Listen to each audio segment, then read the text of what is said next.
அவருக்கு நன்றி. கிறிஸ்து இயேசுவுக்குள் மிகவும் பிரியமான அன்புக்குரிய சகோதர சகோதரிகளே, உங்கள் அனைவருக்கும் கிறிஸ்து இயேசுவுக்குள்ளான என்னுடைய தனிப்பட்ட அன்பின் வாழ்த்துக்களையும், நான் சார்ந்திருக்கும் திருச்சி பகுதியில் காணப்படக்கூடிய சகோதர சகோதரிகள் அவர்களுடைய அன்பின் வாழ்த்துக்களையும் இந்த வேளையில் நான் உங்கள் மத்தியில் பகிர்ந்து கொள்கிறேன். கர்த்தருடைய மிக பெரிதான கிருபை, இப்படிப்பட்டதான ஒரு ஓய்வு நாளில் நாம் ஒரு குடும்பமாக கூடி வந்து நம்முடைய ஒன்றான மெய் தேவனை நாம் துதிக்கவும் ஆராதிக்கவும், அவருடைய மேலான வார்த்தைகளை கொண்டு அவருடைய குமாரனின் சாயலில் நாம் அனைவரும் வளர்வதற்கும் நம்முடைய தேவன் நம் அனைவருக்கும் பாராட்டி தந்த அந்த நல்லதொரு வாய்ப்புக்காக முதலாவது நம்முடைய அருமை பிதாவுக்கு, அருமையாண்டவராம் இயேசு கிறிஸ்துவின் இன்ப நாமத்தின் மூலமாக கோடான கோடி நன்றிகளையும் துதிகளையும் நாம் ஏறெடுத்துக்கொண்டு, சகோதரர் சொன்ன விதமாக நாம் பார்க்கக்கூடிய வேத பாடத்தின் தலைப்பானது அறிவு என்ற தலைப்பின் கீழாக தேவனுடைய வார்த்தைகளில் இருந்தும் 7ஆம் தூதனுடைய எழுத்துக்கள் வழியாகவும் இந்த ஒரு பாடத்தை நாம் தியானிக்க இருக்கிறோம். பிரியமானவர்களே, இந்த ஒரு பாடமானது நம் மத்தியில் எப்படிப்பட்டதாக இந்த ஒரு பாடம் கடந்து போகும் என்றால், கடந்த வாரத்தில் திங்கள் கிழமை மண்ணால ஒரு அருமையான ஒரு வார்த்தை எங்க இடம்பெற்றிருக்கும். அதுல கடைசி வார்த்தை நாம் கவனிக்கிறோம், கேள்வி முறையிலான போதனை மிகவும் பலமுள்ளதாய் காணப்படுகிறது. பிரியமானவர்கள், ஸோ அந்த வார்த்தைகளின் அடிப்படையில தான் இந்த ஒரு பாடத்தை உங்கள் மத்தியில் எடுக்க இருக்கிறோம். கேள்வி பதில்கள் அடிப்படையில் இந்த ஒரு அறிவு என்ற ஒரு தலைப்பு நம்முடைய கரங்களில் கொடுக்கப்பட்டிருக்கும். Character development book, character development book. அதில் அநேக தலைப்புகள் அங்கே கொடுக்கப்பட்டிருக்கு. அறிவு, பொறுமை, விசுவாசம், தாழ்மை, அன்பு என்ற அடிப்படையில் அதில் ஒரு தலைப்பு அறிவு. அந்த தலைப்பின் கீழாக அநேக கேள்விகள், அநேக பதில்கள் அங்கே காணப்படுது. அந்த ஒரு பகுதியிலிருந்து ஒரு 12 மற்றும் ஒரு 13 விதமான கேள்விகளை இந்த ஒரு பாடத்தில் நாம் பார்க்க இருக்கிறோம். ஸோ அப்போ இந்த ஒரு பாடம் நம்ம மத்தியில் எப்படியாக காணப்படும்னா, ஒவ்வொரு கேள்விகளையும் உங்கள் மத்தியில் நம்ம கேட்க இருக்கிறோம். அந்த கேள்விகளுக்கு உண்டான பதில்கள் வேத வசனங்களில் இருந்தும் 7ஆம் தூதனுடைய எழுத்துக்கள் வாயிலாகவும் நம்ம பார்க்க போகிறோம். போலாங்களா? கண்டிப்பாக இப்படிப்பட்ட ஒரு வழிமுறை, இப்படிப்பட்ட ஒரு போதனை நம் ஒவ்வொருவருக்குமே ஒரு உற்சாகத்தை, ஒரு ஆவலை தூண்டக்கூடிய வகைகளில் இப்படிப்பட்ட கேள்விகள் அங்கே அமையப்பட்டிருக்கு. பொதுவாக இப்படிப்பட்ட பாடங்கள் நம்ம எடுக்கும் பொழுது, கேள்விகளின் அடிப்படையில் நம்ம ஒவ்வொரு பாடங்களையும் பார்க்கும் பொழுது, கூடுமான வரை அந்த கேள்விகளுக்கு உண்டான பதில்கள் நம்முடைய சிந்தனையில் பதிவதற்கு அதிக வாய்ப்புகள் இருக்கு. இப்படிப்பட்ட ஒரு வழிமுறையை நம்ம பின்பற்றுவோமானால் கண்டிப்பாக கூடுமானவரை நம்ம எடுத்துட்ட பாடங்கள், அந்த தியானங்கள், அது வரக்கூடிய நாட்கள் வரைக்குமே தியானம் செய்வதற்கு உதவியாக இருக்கும். கேள்விகள் பதில்கள் அடிப்படையில்.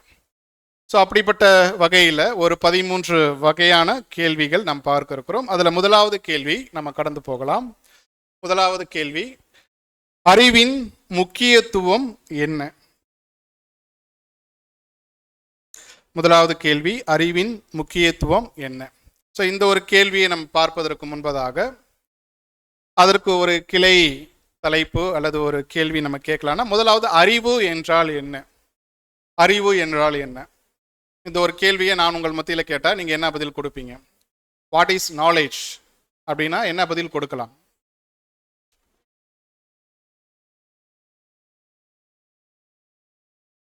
ஓகே, வேற? ஞானம்,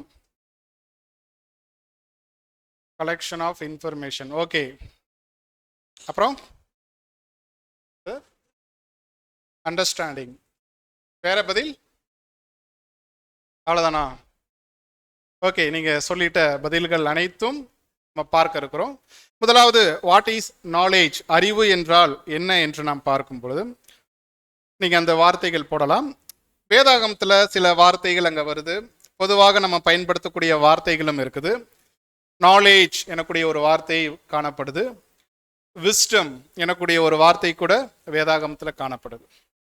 தமிழில் நம்ம எடுத்துட்டோம்னா அறிவு, புத்தி, ஞானம் இப்படிப்பட்ட வார்த்தைகள் கூட வேதாகமத்தில் காணப்படுது.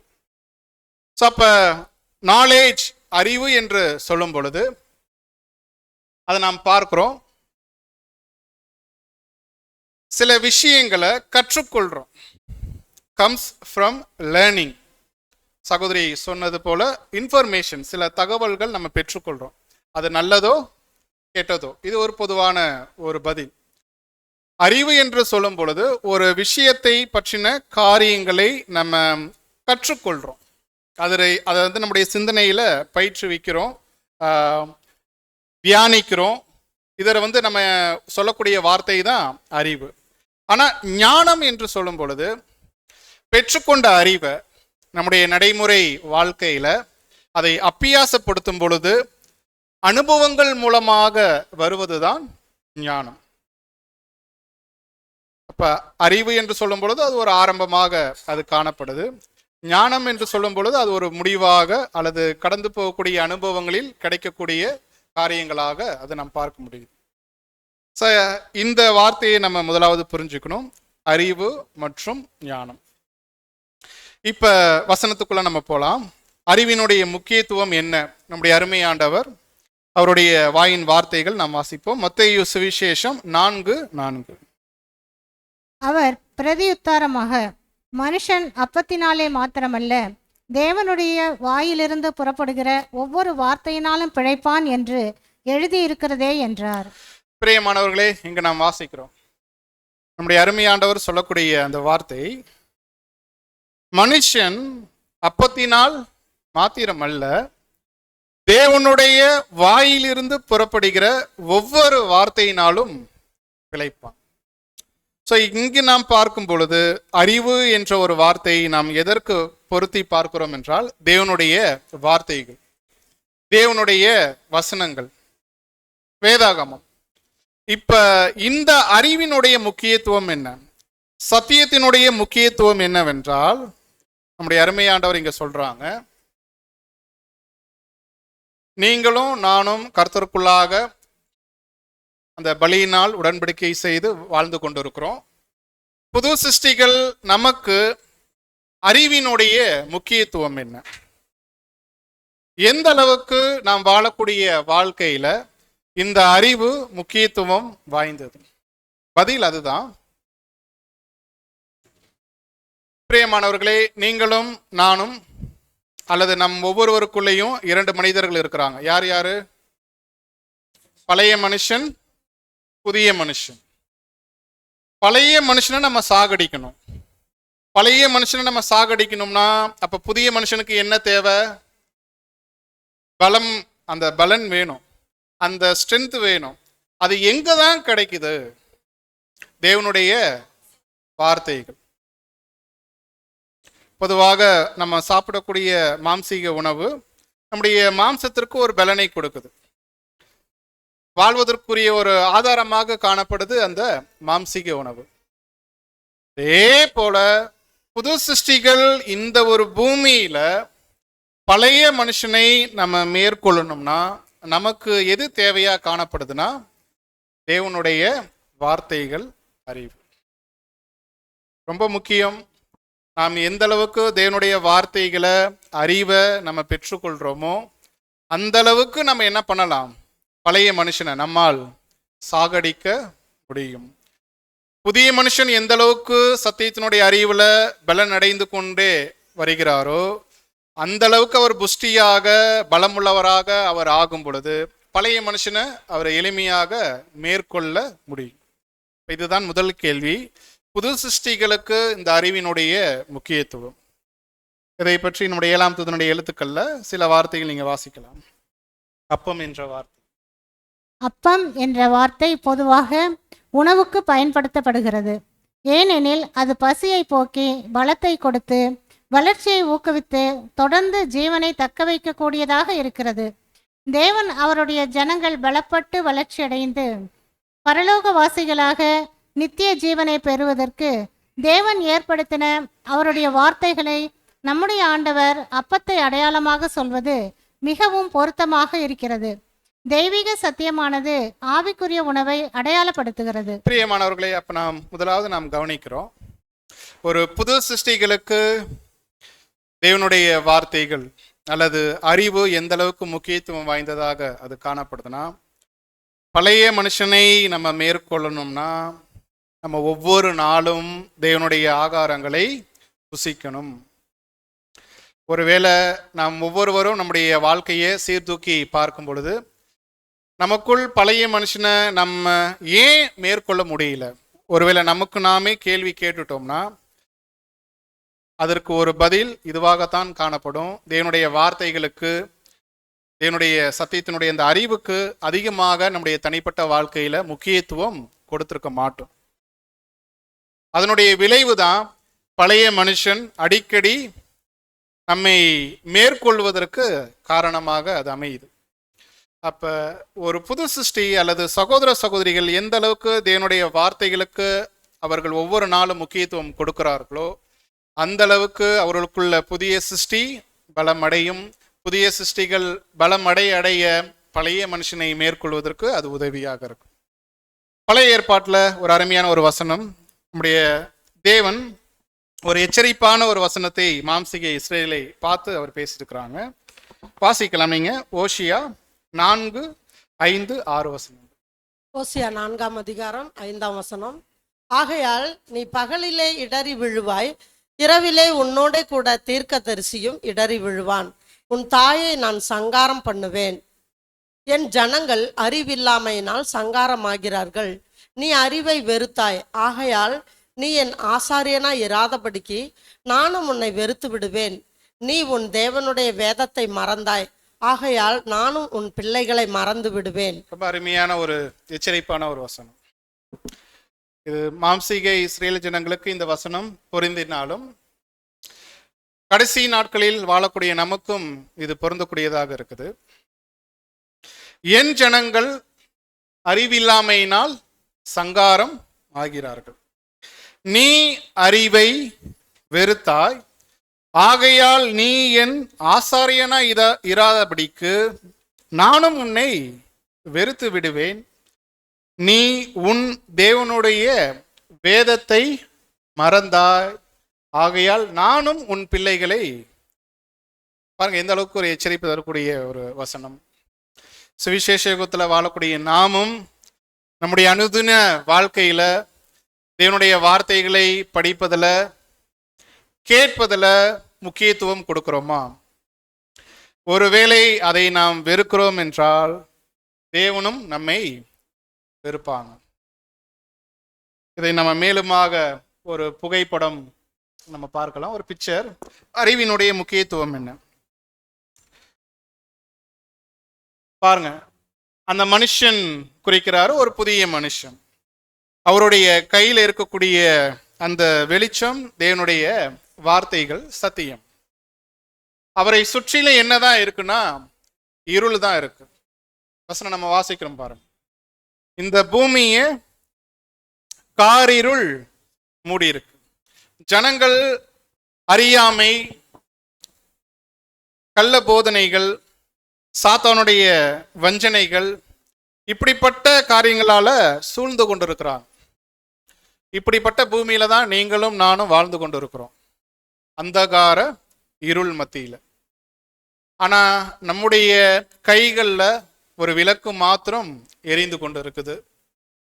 இந்த விளக்கு நாம் எந்த அளவுக்கு பிரகாசமாக நம்ம வைத்திருக்கிறோமோ அந்த அளவுக்கு நம்மை இருள் சூழாதபடிக்கு நம்மை நாமே காத்துக்கொள்வோம். ஒருவேளை நம்ம நடந்து போகக்கூடிய இந்த ஒரு பூமியில அநேக பள்ளங்கள் இருக்கலாம், சாத்தானுடைய கண்ணிகள் இருக்கலாம்.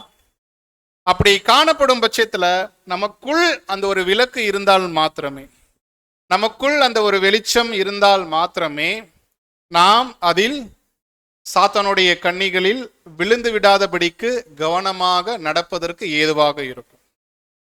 ஒருவேளை அந்த விளக்கு வெளிச்சம் குறைவாக இருந்ததுன்னா கண்டிப்பாக முன்னாடி வசனம் வாசிச்சு தெரியுங்களா? என் ஜனங்கள் அறிவில்லாமையினால் சங்காரம் ஆகிறார்கள் ஆகுவோம்.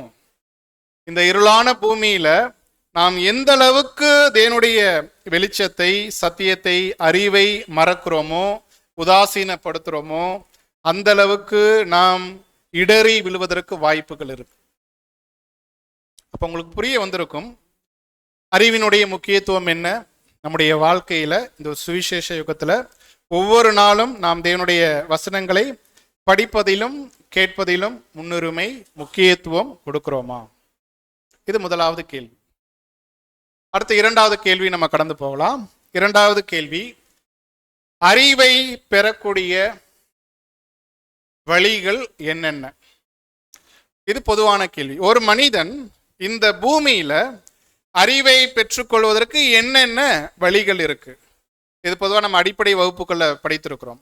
தேவன் ஏன் தீமையை அனுமதித்தார்? ஒரு மனிதன் 4 வழிகளில் அறிவை பெற்றுக்கொள்ளலாம். அது நன்மையானாலும் சரி, தீமையானாலும் சரி. அப்ப இதுதான் இரண்டாவது கேள்வி. இது ஒரு எளிமையான கேள்விதான். என்ன பதில் சொல்றோம்? நீங்க சொல்லுங்க. பேசிக் லெசன் போட்டீங்களா? சரி, ஓகே. சரி, இப்ப ஞாபகத்துக்கு கொண்டு வாங்க பேசிக் லெசன்ல படிச்ச அந்த பாயிண்ட்ஸை. பார்ப்பதின் மூலம் அறிவை நம்ம பெற்றுக்கொள்ளலாம். ஓகே. இரண்டாவது கேட்பதின் மூலம். மூன்றாவது கேட்கல, அனுபவம். ஓகே, அதுதான் நாலாவது. ஓகே, பார்த்தீங்களா, ஒன்றை விட்டுட்டீங்க. சரி, நீங்க மறுபடியும் முதல்ல இருந்து வாங்க. ஃபர்ஸ்ட் பார்க்கிறது, கேட்கறது. ஓகே, 2 பதில் கரெக்ட். ஓகே, அப்புறம் ஓகே. ஆக்சுவலி நீங்கள் 3 பதில் சொல்லிட்டீங்க, ஆனால் ஒரு பதில் சொல்லலை. ஆனால் அந்த ஒரு பதில் நமக்கு அது பொருந்தாது. அது பிதாவாகிய தேவனுக்கு மாத்திரமே பொருந்தக்கூடிய பதிலாக இருக்குது. நீங்கள் வாசிக்கலாம் இந்த பகுதிகளை எல்லாம் தன்னுடைய எழுத்துக்கள்ல. சுயமாக அந்த காரியத்தை அறிந்து கொள்ளுதல். ஸோ இது நம்முடைய பிதாவாகிய தேவனுக்கு மாத்திரமே இருக்கக்கூடியது. தன்னில் தானே அந்த ஒரு அறிவு உடையவராக, ஞானம் உடையவராக அவர் காணப்படுறார். இந்த வழிகளில் மனிதன் பெற்றுக்கொள்வதற்கு வாய்ப்புகள் இல்லை. ஏன்னா தேவன் பரிபூர்ண நிலையில அவர் காணப்படுறாங்க. அவருக்கு நல்லது கெட்டது அனைத்துமே தன்னில் தானே ஜீவனுடையவராக, அந்த அறிவுடையவராக அவர் காணப்படுறார். மீதம் இருக்கக்கூடிய 3 வழிகள் நாம் அறிந்திருக்கிறோம். கூர்ந்து கவனித்து பார்த்து அதை நம்ம கற்றுக்கொள்றது. மூன்றாவது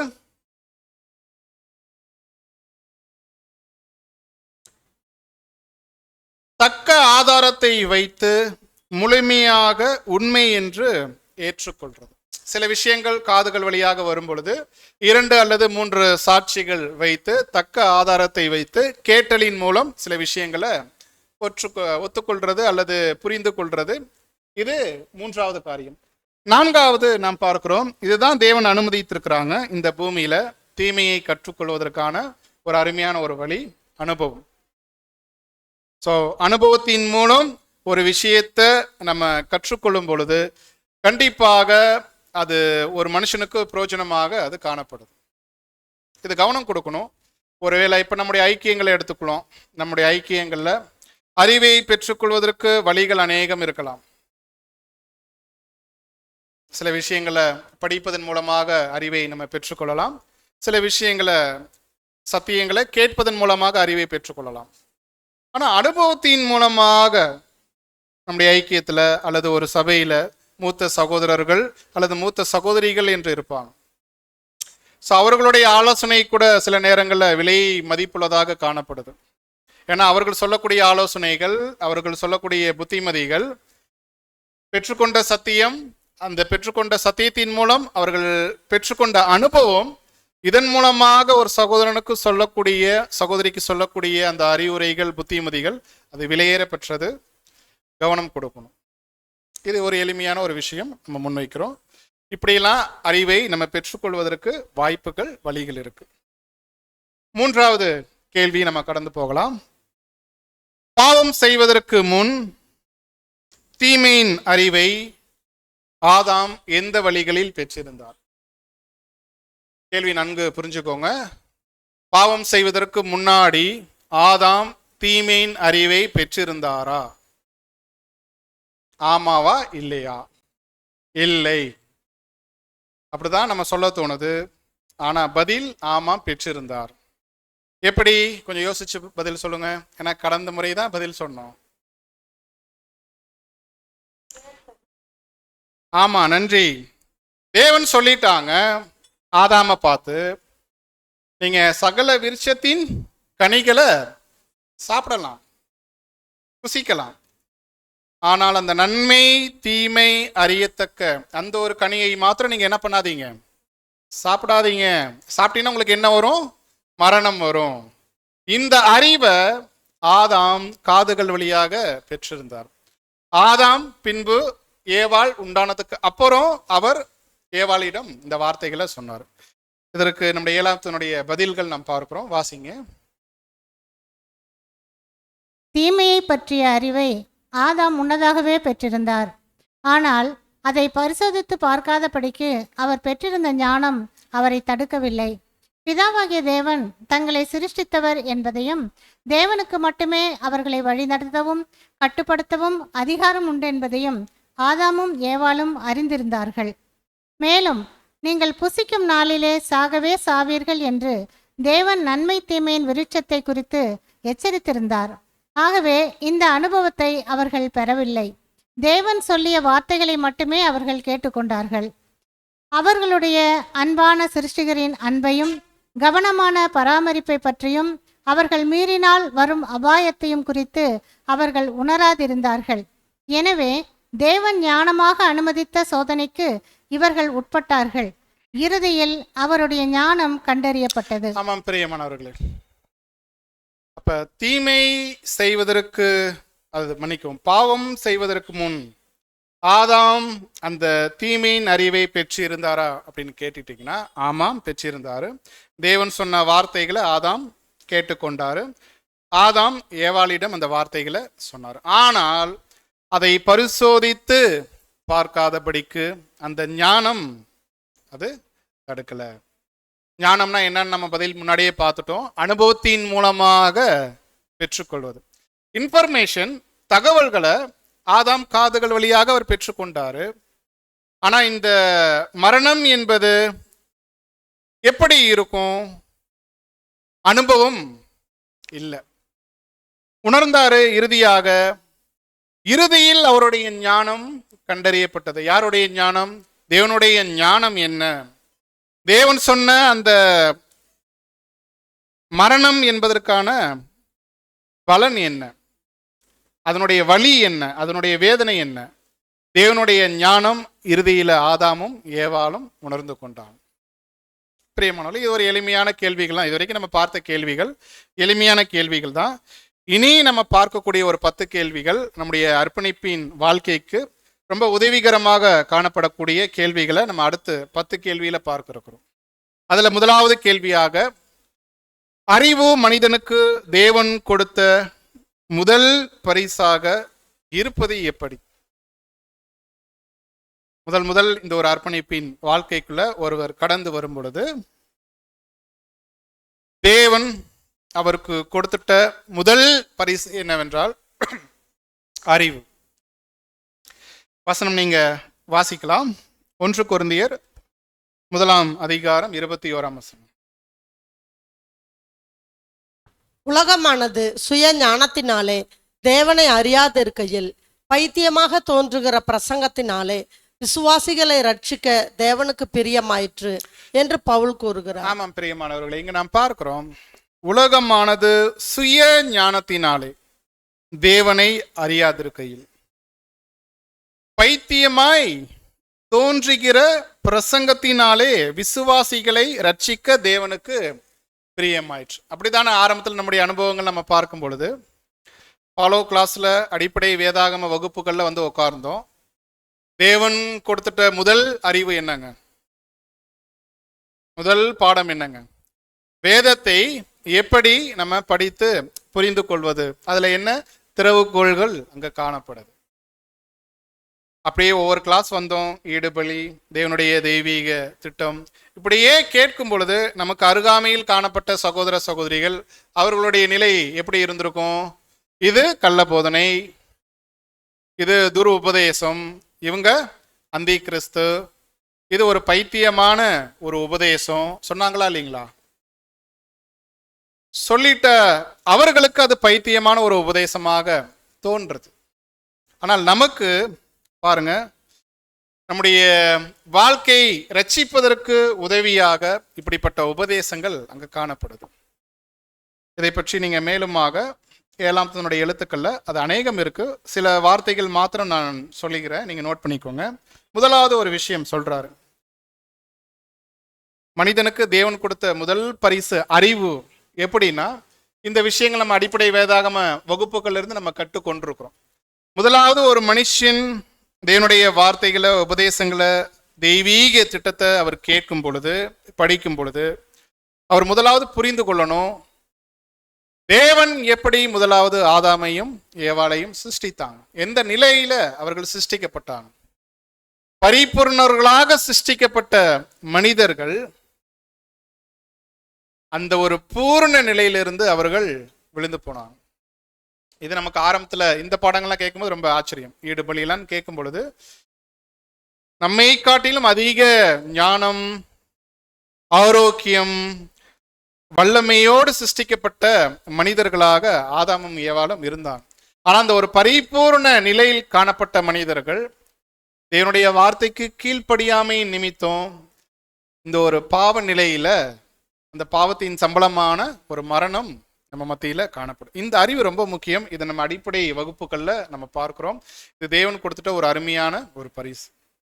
ஆனா இந்த அறிவு இன்னைக்கு உலகத்தின் மத்தியில காணப்படுதா என்று கேட்டுட்டீங்கன்னா, பேருக்கு கிறிஸ்தவர்களா இருக்கக்கூடிய ஜனங்கள் அவர்களுடைய போதனை எப்படியாக தான் காணப்படுதுன்னா, மனுஷன் குரங்கிலிருந்து தான் என்ன பண்ணிட்டாரு, வந்துட்டார். இந்த அறிவு ரொம்ப முக்கியம். தேவன் கொடுத்த முதல் பரிசு, தேவனுடைய சாயலாகவும் ரூபத்தின்படியையும் மனிதர்கள் சிருஷ்டிக்கப்பட்டிருக்கிறாங்க. இரண்டாவது, விழுந்து போன மனிதர்கள், பாவத்தின் சம்பளம் மரணம். இந்த அறிவு நமக்கு ரொம்ப முக்கியம். இது தேவை. அடிப்படை வகுப்புகள்ல சகோதரர்கள் போதித்திருக்கிறாங்க. இன்றைக்கு நம்ம அனுபவிக்கக்கூடிய ஒவ்வொரு வலிகளும் வேதனைகளும் எதனுடைய டேஸ்ட், எதனுடைய சுவையாக இருக்குன்னா, பாவத்தின் சம்பளம் மரணம். நமக்கு வரக்கூடிய சின்ன சின்ன உடம்பு வலி, தலைவலி, காய்ச்சல், சளி, இதெல்லாம் எதை நம்ம உணர்ந்து கொண்டிருக்கிறோம்னா நம்முடைய சரீரத்துல மரணம். ஸோ இந்த அறிவு நமக்கு ரொம்ப முக்கியத்துவம் வாய்ந்ததாக காணப்படுது. அடுத்து மூன்றாவது அவர் என்ன சொல்றாருன்னா, தேவனுடைய மிக மேன்மையும் பூரணமான நீதியை குறித்த அறிவு. பரிபூர்ண நிலையில சிருஷ்டிக்கப்பட்டாங்க மனிதர்கள், கீழ்ப்படியாமை நிமித்தம் அவர்கள் விழுந்து போயிட்டாங்க, பாவத்தின் சம்பளம் மரணம். இருந்தாலும் அவர்களை மீட்பதற்கு ஜீவனுக்கு ஜீவனாக தன்னுடைய ஒரே பேரான குமாரனை தேவன் இந்த உலகத்திற்காக தந்தார். இதை நம்ம கற்றுக்கொள்றோம், தேவனுடைய மிக மேன்மையும் பூரணமான ஒரு நீதி. நான்காவது பிரதர் என்ன சொல்றாருன்னா, நம்முடைய சொந்த பலவீனங்கள், அதனுடைய வீழ்ச்சி, பாவ நிலை, இதையெல்லாம் நம்ம உணர்ந்து கொள்ளணும். இந்த அறிவு நமக்கு தேவை என்று தேவன் நமக்கு போதிக்கிறாங்க. தேவனிடம் நம்ம கிட்டி சேரணும்னா இந்த அறிவுகள் நமக்கு முக்கியத்துவம் வாய்ந்ததாக காணப்படுது. பிரியமானவர்களே, அடுத்த பகுதி கடைசி ஒரு வார்த்தை எங்க இருக்கும் பாருங்க. ஆகவே மீட்கப்பட்ட வகுப்பாருக்கு தேவனுடைய முதல் பரிசு அறிவு. அதை நம்ம ஒவ்வொரு அடிப்படை வகுப்புகளிலுமே பெற்றுக்கொண்ட பிற்பாடுதான் பலியினால் உடன்படிக்கை, அந்த ஒரு பலியின் ஜீவியத்திற்குள்ள நம்ம கடந்து வரோம். இது மூன்றாவது, மன்னிக்கவும், நான்காவது கேள்வியாக நாம் பார்க்கிறோம். ஐந்தாவது கேள்வி, இது ரொம்ப முக்கியமான கேள்வி. கொஞ்சம் கேள்விகள் போக போக ரொம்ப கவனம் கொடுக்கக்கூடிய கேள்விகளா இருக்கு. இந்த கேள்வி கொஞ்சம் கவனம் கொடுக்கணும். விசுவாசத்திற்கும் அறிவுக்கும் உள்ள தொடர்பு என்ன? ஐந்தாவது கேள்வி, விசுவாசத்திற்கும் அறிவுக்கும் உள்ள தொடர்பு. பதில் சொல்ல முடியுமா? விசுவாசம் ஒரு பக்கம், இன்னொரு பக்கம் அறிவு. இது ரெண்டுக்கும் என்ன ஒரு தொடர்பு, லிங்க் என்ன சொல்லலாம்?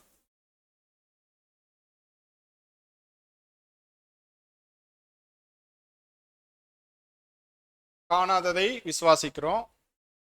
ஓகே, விசுவாசத்துக்கு பதில் நம்ம கொடுக்குறோம்.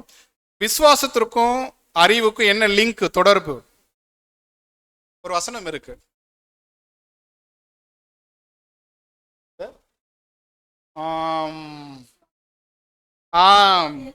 அதேதான். ஸோ வசனம் நீங்க வாசிங்க. ரோமர் புத்தகம் 10:17. ரோமர் 10:17 வசனம்.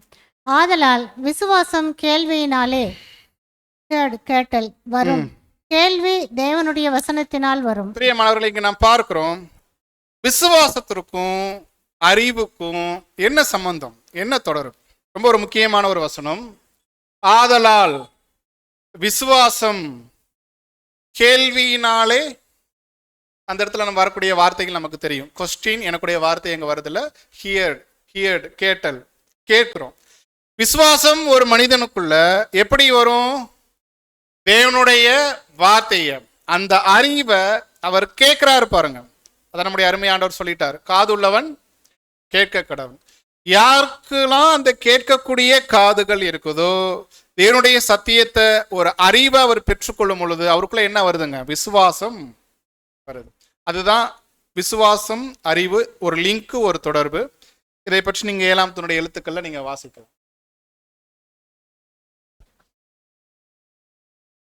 இதற்கு தேவையான முக்கிய பாடம், விசுவாசத்தின் மூலம் நாம் தேவனுடையவர்கள் ஆக்கப்பட்டு வளர்ச்சி அடைவதற்காக பள்ளியில் நுழைகிறோம். மேலும் அறிவின் வளர்ச்சியினால் மட்டுமே நம்முடைய விசுவாசம் வளர முடியும். உலக அறிவை பற்றியோ கல்வியை பற்றியோ இங்கு குறிப்பிடப்படவில்லை. அதாவது நாம் தேவனை அறியும் அறிவையும், அவருடைய திட்டங்களையும், அவருடைய குணங்களையும், அவருடைய வழிமுறைகளையும் அறியக்கூடிய அறிவில் நாம் வளர வேண்டும். போதும். ஸோ இந்த பகுதிகள் அநேகம் இருக்குது. நான் குறிப்பிட்ட பகுதிகளை மாத்திரம் நம்ம மேற்கோள் காண்பிக்கிறோம். ஸோ அந்த வார்த்தைகள் நம்ம கவனிக்கிறோம். மேலும் அறிவின் வளர்ச்சியினால் மட்டுமே நம்முடைய விசுவாசம், ரொம்ப முக்கியமான ஒரு வார்த்தை. அறிவுக்கும் விசுவாசத்துக்கும் என்ன சம்பந்தம் பிரதர், என்ன தொடர்பு அப்படின்னு கேட்டுட்டீங்கன்னா, நமக்குள்ள விசுவாசம் பலப்படணும்னா, வலுவடையணும்னா அதற்கு எது தேவையா இருக்கு? அறிவு. ரொம்ப இதை கவனம் கொடுக்கணும். நம்முடைய அர்ப்பணிப்பின் வாழ்க்கையில தேவன் நம்மை சோதிக்கிறது எதன் மூலமாக சோதிக்கிறாங்கன்னா, அந்த விசுவாசத்துல பலப்படுவதற்கான சோதனைகள் நம்முடைய வாழ்க்கையில அனுமதிக்கிறாங்க. மரண பரியந்தம் நமக்கு வரக்கூடிய சோதனைகள் விசுவாசத்தின் அடிப்படையில தான் தேவன் அனுமதித்து கொண்டிருக்கிறாங்க. அந்த விசுவாசம் நமக்குள் பலமாக இருந்தாதான் அந்த சோதனைகள்ல நம்மளால நிற்க முடியும். ஒருவேளை வரக்கூடிய சோதனைகள் மத்தியில விசுவாசம் தளர்ந்து போயிருச்சுன்னா என்னென்ன நடக்கும்? முறுமுறுப்போம், சோர்ந்து போவோம், கூடுகைக்கு வரமாட்டோம், அப்புறம் இந்த அழைப்பை விட்டு வெளியே போயிடுவோம். காரணம் என்ன? விசுவாசத்துல உறுதித்தன்மை இல்லை. ஏன் விசுவாசத்துல உறுதித்தன்மை இல்லை? தேவனுடைய வார்த்தைகளுக்கு அவர் முக்கியத்துவம் கொடுக்கவில்லை. அப்ப எந்த அளவுக்கு ஒருத்தர் தேவனுடைய வார்த்தைகளுக்கு அவர் முக்கியத்துவம் கொடுக்கிறாரோ அந்த அளவுக்கு அவருக்குள்ள விசுவாசம் வலுவடை. ரொம்ப முக்கியமான ஒரு விஷயம். அடுத்து பிரதர் என்ன சொல்றாருன்னா, அறிவை நம்ம பெற்றுக்கொள்வதற்கு கூட எது தேவையா இருக்குன்னா விசுவாசம் தேவையா இருக்கு. நீங்க அடுத்த லைன் போயிருங்க. மனிதர்களை காண்பதை விட்டு விட்டு. அதாவது நாம் தேவனை அறியும் அறிவையும் அவருடைய திட்டம். இது இல்ல, மனிதர்களை காண்பதை விட்டு விட்டு. அடுத்த ஸ்லைடு. அவருடைய பராமரிப்பை பற்றியும். இது இல்ல, இருக்குங்களா? மனிதர்களை காண்பதை விட்டுவிட்டு நல்ல நோக்கத்தோடு வசனங்களை தேடுவதில் நேரத்தை செலவழித்து பயனடைவதற்கு தேவன் நம்மை அழைக்கிறார். ரொம்ப அருமையான ஒரு வார்த்தை இதெல்லாம். 7ஆம் எழுத்துக்கள்ல வசனங்களை தேடுவதில் நேரத்தை செலவழித்து பயனடைவதற்கு தேவன் நம்மை அழைக்கிறார். அப்புறம் இந்த அழைப்பை ஏற்றுக்கொண்டவர்கள் விரிவாக கொடுக்கப்பட்டுள்ள பரலோக ஆசீர்வாதங்களை காண்பார்கள். விசுவாசம் இல்லாமலும் நீதிமானாக்கப்பட்ட நிலைமை பெறாமலும் தெளிவான சத்தியத்தை புரிந்து கொள்ளுவது இது கூட ரொம்ப கூடாத முக்கியமான வார்த்தை, காரியம். முக்கியமான வார்த்தை இது. நமக்குள்ள விசுவாசம் பலப்படணும்னா இது தேவையா இருக்கு, அறிவு தேவையா இருக்கு. அறிவை நம்ம பெற்றுக்கொள்ளணும்னா எது தேவையா இருக்கு தெரியுங்களா? விசுவாசம் தேவையா இருக்கு. அதான் அவர் சொல்றாரு, விசுவாசம் இல்லாமலும் நீதிமானாக்கப்பட்ட நிலையை ஒருத்தர் பெறாமலும் தெளிவான சத்தியத்தை அவரால் புரிந்து கொள்ள முடியாது. இதுதான் அறிவுக்கும் விசுவாசத்துக்கும் உள்ள தொடர்பு. ரொம்ப அருமையான வார்த்தை, இதை நம்ம கவனிக்கணும். இன்னைக்கு உள்ள நம்ம சத்தியங்களை, போதனைகளை பேர் கிறிஸ்த ஜனங்கள் மத்தியில அல்லது உலகத்தார் மத்தியில போய் நம்ம போதிக்கிறோம் சொல்றோம்னா அவங்க ஏற்றுக்கொள்வாங்களா அப்படின்னு கேட்டுட்டீங்கன்னா ஏற்றுக்கொள்ள மாட்டாங்க. காரணம் என்ன? இந்த ரெண்டு விஷயம்தான். விசுவாசம் இல்லை, ரெண்டாவது நீதிமானாக்கப்பட்ட நிலையை அவர்கள் பெறல. இதனாலதான் அவங்களுக்கு அந்த தெளிவான சத்தியங்கள் எவ்வளவுதான் சொன்னாலும் அவங்களுக்கு புரிகிறது கிடையாது. அப்போ விசுவாசமும் அறிவும் ரெண்டுக்கு தொடர்புடையதாக இருக்குது. இது ரெண்டுமே ஈவனா இருக்கணும். ஒரு இருப்பு பாதையை போல நம்ம செல்லக்கூடிய இலக்கை நோக்கி நம்ம போகணும்னா அறிவு அதிகம் காணப்பட்டாலும் ஆபத்து, அல்லது அறிவு குறைந்து காணப்பட்டாலும் அது ஆபத்து. விசுவாசம் ஒருவேளை அறிவை காட்டிலும் அதிகம் இருந்தாலும் அது ஆபத்து. ஸோ இது வார்த்தைகள் ரொம்ப கவனம் கொடுக்கணும். நம்முடைய விசுவாசம் எதன் அடிப்படையில் தான் காணப்படணும் தெரியுங்களா? தேவனுடைய வார்த்தைகளின் அடிப்படையில் தான். அறிவை நம்ம பெற்றுக்கொள்ளணும்னா ஒவ்வொரு நாளும் தேவன் கொடுக்கக்கூடிய சத்தியங்களை விசுவாசத்தோடு நம்ம ஜெபித்து அவைகளை பெற்றுக்கொள்வதற்கு தயாராக இருக்கணும். அப்போ இது இரண்டும் ஒன்றுக்கொன்று தொடர்புடையதாக இருக்கு நம்முடைய அர்ப்பணிப்பின் வாழ்க்கையில்.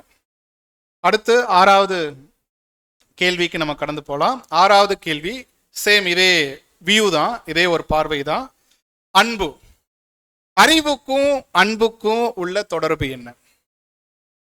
இப்ப நீங்க சொல்லுங்க, அன்புக்கும் அறிவுக்கும் என்ன தொடர்பு, என்ன லிங்க்? எப்படி நீங்க விசுவாசத்திற்கு பதில் சொன்னீங்களோ அதே பதில் தான் எங்கேயும் ஓரளவுக்கு வருது. அன்புக்கும் அறிவுக்கும் உள்ள தொடர்பு என்ன?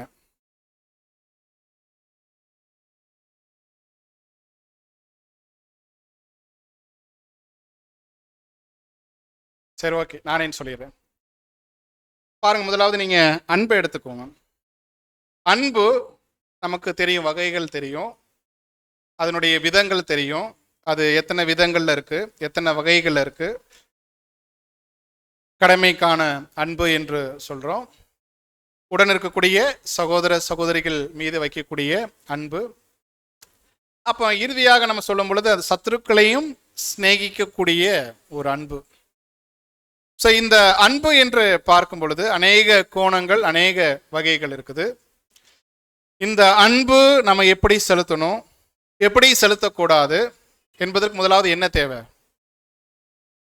அறிவு தேவை. புது சிருஷ்டியின் ஒழுங்குமுறை புத்தகத்தில் நீங்க படிச்சிருப்பீங்க, அன்பில் பகுத்தறிவு உள்ளவர்களாய் இருந்து. ரொம்ப அருமையான ஒரு பாடம். ஒரு ஐக்கியத்தில் நம்ம காணப்படுறோம்னா அன்பு செலுத்தணும். எப்படி அன்பு செலுத்தணும்? எல்லா காரியங்களுக்கும் தவறுகள் செஞ்சுட்டா அன்பு, ஒரே அன்பு நம்ம செலுத்தி கொண்டே போகணுமா? ஒரு எக்லிஷால, ஒரு சபையில 100 பேர் இருக்கிறாங்கன்னா அந்த 100 பேர் மத்தியிலும் ஒரே விதமான அன்பு நம்மால் காட்ட முடியுமா? இதற்கு ரொம்ப அருமையான பாடம் தான் அந்த ஒரு பாடம், அன்பில் பகுத்தறிவு உள்ளவர்களாய் இருந்து. இப்போ பாருங்க பிரியமானவர்களே, ரொம்ப கவனம் கொடுக்கணும். நம்முடைய அர்ப்பணிப்பின் வாழ்க்கையில உடன் இருக்கக்கூடிய சகோதர சகோதரிகள் அவர்கள் மீது வைக்கக்கூடிய அன்பு என்று சொல்லும் பொழுது எந்த விதமான அன்பு வைக்கணும், எது வரைக்கும் அந்த அன்பு வைக்கணும், அதனுடைய வரையறைகள் என்ன, இதை நம்ம முதலாவது என்ன பண்ணணுங்க, புரிந்து கொள்ளணும். ஒரு சகோதரனோ ஒரு சகோதரியை தொடர்ந்து பாவங்கள் பலவீனங்கள் செய்து கொண்டே இருக்கிறாங்கன்னா எது வரைக்கும் அந்த அன்பு செலுத்தணும், அதுக்கு ஒரு விதிமுறைகள் வரையறைகள் இருக்கு. அது தெரியணும்னா முதலாவது நமக்கு என்ன தேவைன்னா அதை பற்றின அறிவு. அந்த அறிவு இல்லைன்னா நம்ம அவங்க எது செஞ்சாலும் நம்ம என்ன பண்ணிக்கிட்டே இருப்போம், அன்பு செலுத்தி கொண்டே போவோம். அவர்களும் பாவத்துல கடினப்பட்டே போயிடுவாங்க. அன்பு செலுத்தக்கூடிய நேரத்தில் நம்ம அன்பு செலுத்தாமலேயும் விட்டுருவோம். அப்ப முதலாவது அன்பு என்று சொல்லும் பொழுது அந்த அன்பை பற்றின ஒரு அறிவு நமக்கு முதலாவது தேவை. இந்த அர்ப்பணிப்பின் வாழ்க்கையில வாசிங்க, சில பகுதிகளை மாத்திரம் அண்டர்லைன் பண்ணிருக்க, அந்த லெட்டர்ஸ் மட்டும் போதும். நாம் அன்பில் வளர்ச்சி அடைவதும் மற்ற அனைத்து ஆவியின் கனிகளில் வளர்ச்சி அடைவதும் அபாரமான அறிவின் வளர்ச்சியை சார்ந்ததே என்பதை நாம் நினைவில் கொள்ள வேண்டும். ரொம்ப அருமையான விளக்கம். அன்பா இருந்துட்டாலும் சரி, மற்ற ஆவியின் கனிகள் பொறுமை, விசுவாசம், தாழ்மை எதுவாக இருந்துட்டாலும் சரி, ஒருத்தர் ஆவியின் கனிகள்ல வளரணும்னா எதன் அடிப்படையில தான்? அபாரமான அறிவின் அடிப்படையில. ரொம்ப முக்கியம் இந்த பகுதிகள். தாழ்மையா, எங்க தாழ்மை காண்பிக்கணும்? அந்த இடத்துல நம்ம தாழ்மை காண்பிக்கணும். சில நேரம் ஊழிய வாய்ப்புகள் பெற்றுக்கொள்ளும் போது கூட தாழ்மை காண்பிக்கணும்னு சொல்லிட்டு நம்ம என்ன பண்ணிடுவோம்னா தாழ்வு மனப்பான்மை காண்பிப்பதற்கு வாய்ப்புகள் இருக்கு. பொறுமையா, எப்படி பொறுமை? எங்க பொறுமை காண்பிக்கணும்? எங்க கடிந்து கொள்ளணும்? அதை யார் செய்யணும்? சபைகள்ல இதை பற்றின அறிவு கூட அங்க பேசப்பட்டிருக்கு. அப்ப ஒருத்தர் ஆவியின் கனிகள்ல வளர்றார்னா அபாரமான அறிவின் வளர்ச்சியை சார்ந்தது என்பதை நாம் பொதுவாக நினைவில் கொள்ளணும். இது முதலாவது ஒரு பகுதி. அன்பு, அறிவு. அன்பை பற்றி நம்ம புரிந்து கொள்ளணும்னா, அறிந்து கொள்ளணும்னா அதுக்கு முதலாவது அந்த அறிவு ரொம்ப முக்கியத்துவம் வாய்ந்ததா இருக்கு. இப்ப அறிவை நம்ம பெற்றுக்கொள்ளணும்னா அதுக்கு எது தேவையா இருக்குன்னா அடுத்து அன்பு தேவையா இருக்கு. இதை நீங்க 1 கொரிந்தியர் 13ஆம் அதிகாரம் 2ஆம் வசனம் வாசிக்கும். 1 கொரிந்தியர் 13ஆம் அதிகாரம் 2ஆம் வசனம். நான் தீர்க்க தரிசன வரத்தை உடையவனாய் இருந்து சகல ரகசியங்களையும் சகல அறிவையும் அறிந்தாலும் மலைகளை பெயர்க்கத்தக்கதாக சகல விசுவாசம் உள்ளவனாய் இருந்தாலும் அன்பு எனக்கு இராவிட்டால் நான் ஒன்றுமில்லை. பாருங்க, ஸோ இதுதான் தொடர்பு. ரொம்ப அருமையான ஒரு தொடர்பு. ஒன்றுக்கொன்று பிணைந்து காணப்படுது. அன்பு எப்படி செலுத்தணும், அதனுடைய வரையறை என்ன, அது நம்ம தெரிந்து கொள்ளணும்னா அறிவு ரொம்ப முக்கியத்துவம் வாய்ந்ததா இருக்கு, உதவியா இருக்கு. அறிவை நம்ம பெற்றுக்கொள்ளணும்னா எது தேவையா இருக்கு தெரியுங்களா? அன்பு தேவையா இருக்கு. அதான் இங்க சொல்றாரு, நான் தீர்க்க தரிசன வரத்தை உடையவனாய் இருந்தும். அடுத்த வார்த்தையை பாருங்க, சகல ரகசியங்களை அறிவையும் அறிந்திருந்தாலும். அப்புறம் மலைகளை பெயர்க்கத்தக்கதான நிறைய ஒரு விசுவாசம், ஆழமான விசுவாசம் எனக்கு இருக்கு, ஆனா என்கிட்ட அன்பு இல்லைன்னா ஒண்ணுமே இல்லைன்றார். ரொம்ப முக்கியத்துவம் வாய்ந்த ஒரு விஷயம். அறிவை நம்ம பெற்றுக்கொள்ளணும்னா எதுவும் உதவியாக இருக்கு தெரியுங்களா? அன்பு. இதற்கு ரொம்ப அருமையான விளக்கங்கள் 7ஆம் எழுத்துக்கள் இருக்கு, வாசிங்க.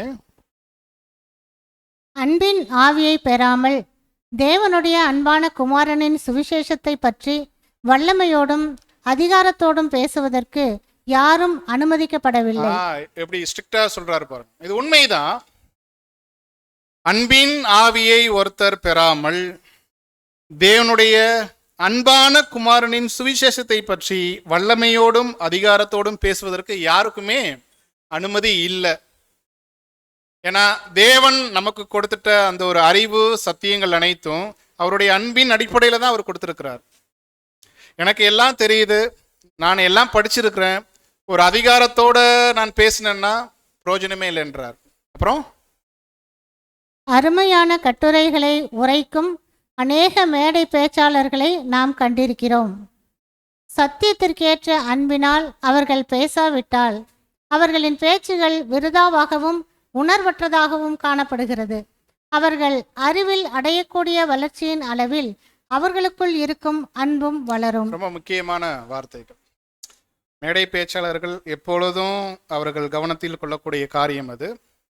ஒரு இடத்துல போய் சுவிசேஷத்தை நம்ம அறிவிக்கணும்னா கண்டிப்பா அதுவும் கூட நம்ம கவனம் கொடுக்கக்கூடிய விஷயம். எனக்கு தேவன் எல்லா காரியங்களையும் சத்தியத்தையும் வெளிப்படுத்தி இருக்கிறாரு. ஸோ அந்த ஒரு பெருமையில நான் படித்திருக்கிறேன் என்ற ரீதியில நாம் பேசாமல், போதிக்காமல், அன்பின் அடிப்படையில, தாழ்மையின் அடிப்படையில நம்ம போதிக்கிறோமா? ஏன்னா ரசலுடைய நாட்கள்லேயே அவர் சொல்லியிருக்காரு பாருங்க, அருமையான கட்டுரைகளை உரைக்கும் அநேக மேடை பேச்சாளர்களை நாம் கண்டிருக்கிறோம். ஸோ அவர்களுடைய போதனைகள் எப்படிதான் காணப்பட்டிருக்குன்னா சுத்தமா அன்பே இல்லை. எனக்கு எல்லாம் தெரியும் என்ற ரீதியில் அவர்களுடைய போதனைகள், அவருடைய பேச்சுக்கள், அவருடைய துணிகள் அங்க காணப்பட்டிருக்கு. அதான் அவர் சொல்றாரு, சத்தியத்திற்கேற்ற அன்பினால் அவர்கள் பேசாவிட்டால் அவர்களின் பேச்சுக்கள் வேஸ்ட், அது உணர்வற்றதாகவும் காணப்படுது. இப்ப அறிவை நம்ம பெற்றுக்கொள்ளணும்னா அன்பு உதவியாக இருக்குது. ஸோ அப்போ இதுதான் அறிவுக்கும் அன்புக்கும் உள்ள ஒரு தொடர்பு. அந்த பிக்சர் நீங்கள் மறுபடியும் போட்டுட்டீங்கன்னா இருப்பு பாதை தான். அறிவும் அன்பும் ரெண்டும் ஈவனாக இருக்கணும். ஒன்று கூட போனால் ஒன்று குறைந்தா அது நம்முடைய அர்ப்பணிப்பின் வாழ்க்கையில் ஆபத்தை எட்டும். சரியான இலக்கை நோக்கி நம்மால் செல்ல முடியாது. பிரியமானவர்களே, அடுத்த 7வது பகுதி, 7வது ஒரு கேள்வி. சேம் அதே ஒரு வியூ, அதே ஒரு பார்வை.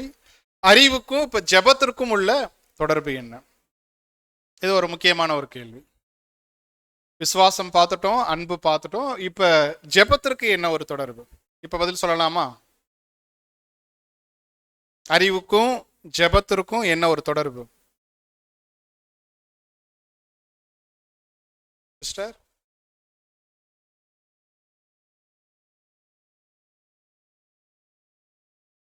ஓகே, சிம்பிள் தான், எளிமை தான். எப்படி ஜெபிக்கணும், எப்படி ஜெபிக்க கூடாது, அதுக்கு முதல்ல என்ன தேவை? அறிவு தேவை. ஸோ இந்த வியூ தான் நம்ம பார்க்கிறோம். நீங்க வசனங்கள் வாசிக்கலாம். யோவான் 15:7, யாக்கோப்பு 4:3. யோவான் 15ஆம் அதிகாரம் 7ஆம் வசனம். நீங்கள் என்னிலும் என் வார்த்தைகள் உங்களிலும் நிலைத்திருந்தால் நீங்கள் கேட்டுக்கொள்வது எதுவோ அது உங்களுக்கு செய்யப்படும். நீங்கள் விண்ணப்பம் பண்ணியும் உங்கள் இச்சைகளை நிறைவேற்றும்படி செலவழிக்க வேண்டுமென்று தகாத விதமாய் விண்ணப்பம் பண்ணுகிறபடினால் பெற்றுக்கொள்ளாமல் இருக்கிறீர்கள் என்று. பிரியமானவர்களே, போதும் போதும் சிஸ்டர். இங்கே பார்க்கிறோம், அந்த வார்த்தையே ரொம்ப முக்கியம். நம்முடைய அருமையாண்டவர் சொல்றாரு, என் வார்த்தைகள் உங்களில் நிலைத்திருந்தால் நீங்க ஜெபிச்சிட்டீங்கன்னா கண்டிப்பா அந்த ஜெபத்திற்கு பதில் கிடைக்கும். இது முதலாவது விஷயம். இரண்டாவது, நீங்கள் தகாத விதமாய், ஒரு ஜெபம் என்னுடைய சித்தத்திற்கு உட்பட்டு தான் ஜெபிக்கணும். ஆனா உங்களுடைய ஜெபங்கள் சுயநலமாக காணப்படுறதுனால அந்த ஜெபங்கள் தேவனுடைய பார்வைக்கு அது போறதில்லை, அவருடைய செவிகளுக்கு அது போறதில்லை, கேட்கப்படுறதில்லை. அப்போ ஒரு புது சிருஷ்டி ஜெபம் செய்யும் பொழுது, அந்த விண்ணப்பங்கள் ஏறெடுக்கும் பொழுது, கோரிக்கைகள் வைக்கப்படும் பொழுது தேவனுடைய வார்த்தைக்கு, தேவனுடைய சித்தத்திற்கு உட்பட்டு அவர் ஜெபிக்க கற்றுக்கொள்ளணும். ஒரு உதாரணம் காண்பிக்கிறாரு அவருடைய நாட்கள்ல, நீங்க வாசிக்கலாம். நம்முடைய அன்றாட வாழ்க்கையிலும் இதே கோட்பாடுகளை நாம் பொருத்த வேண்டும்.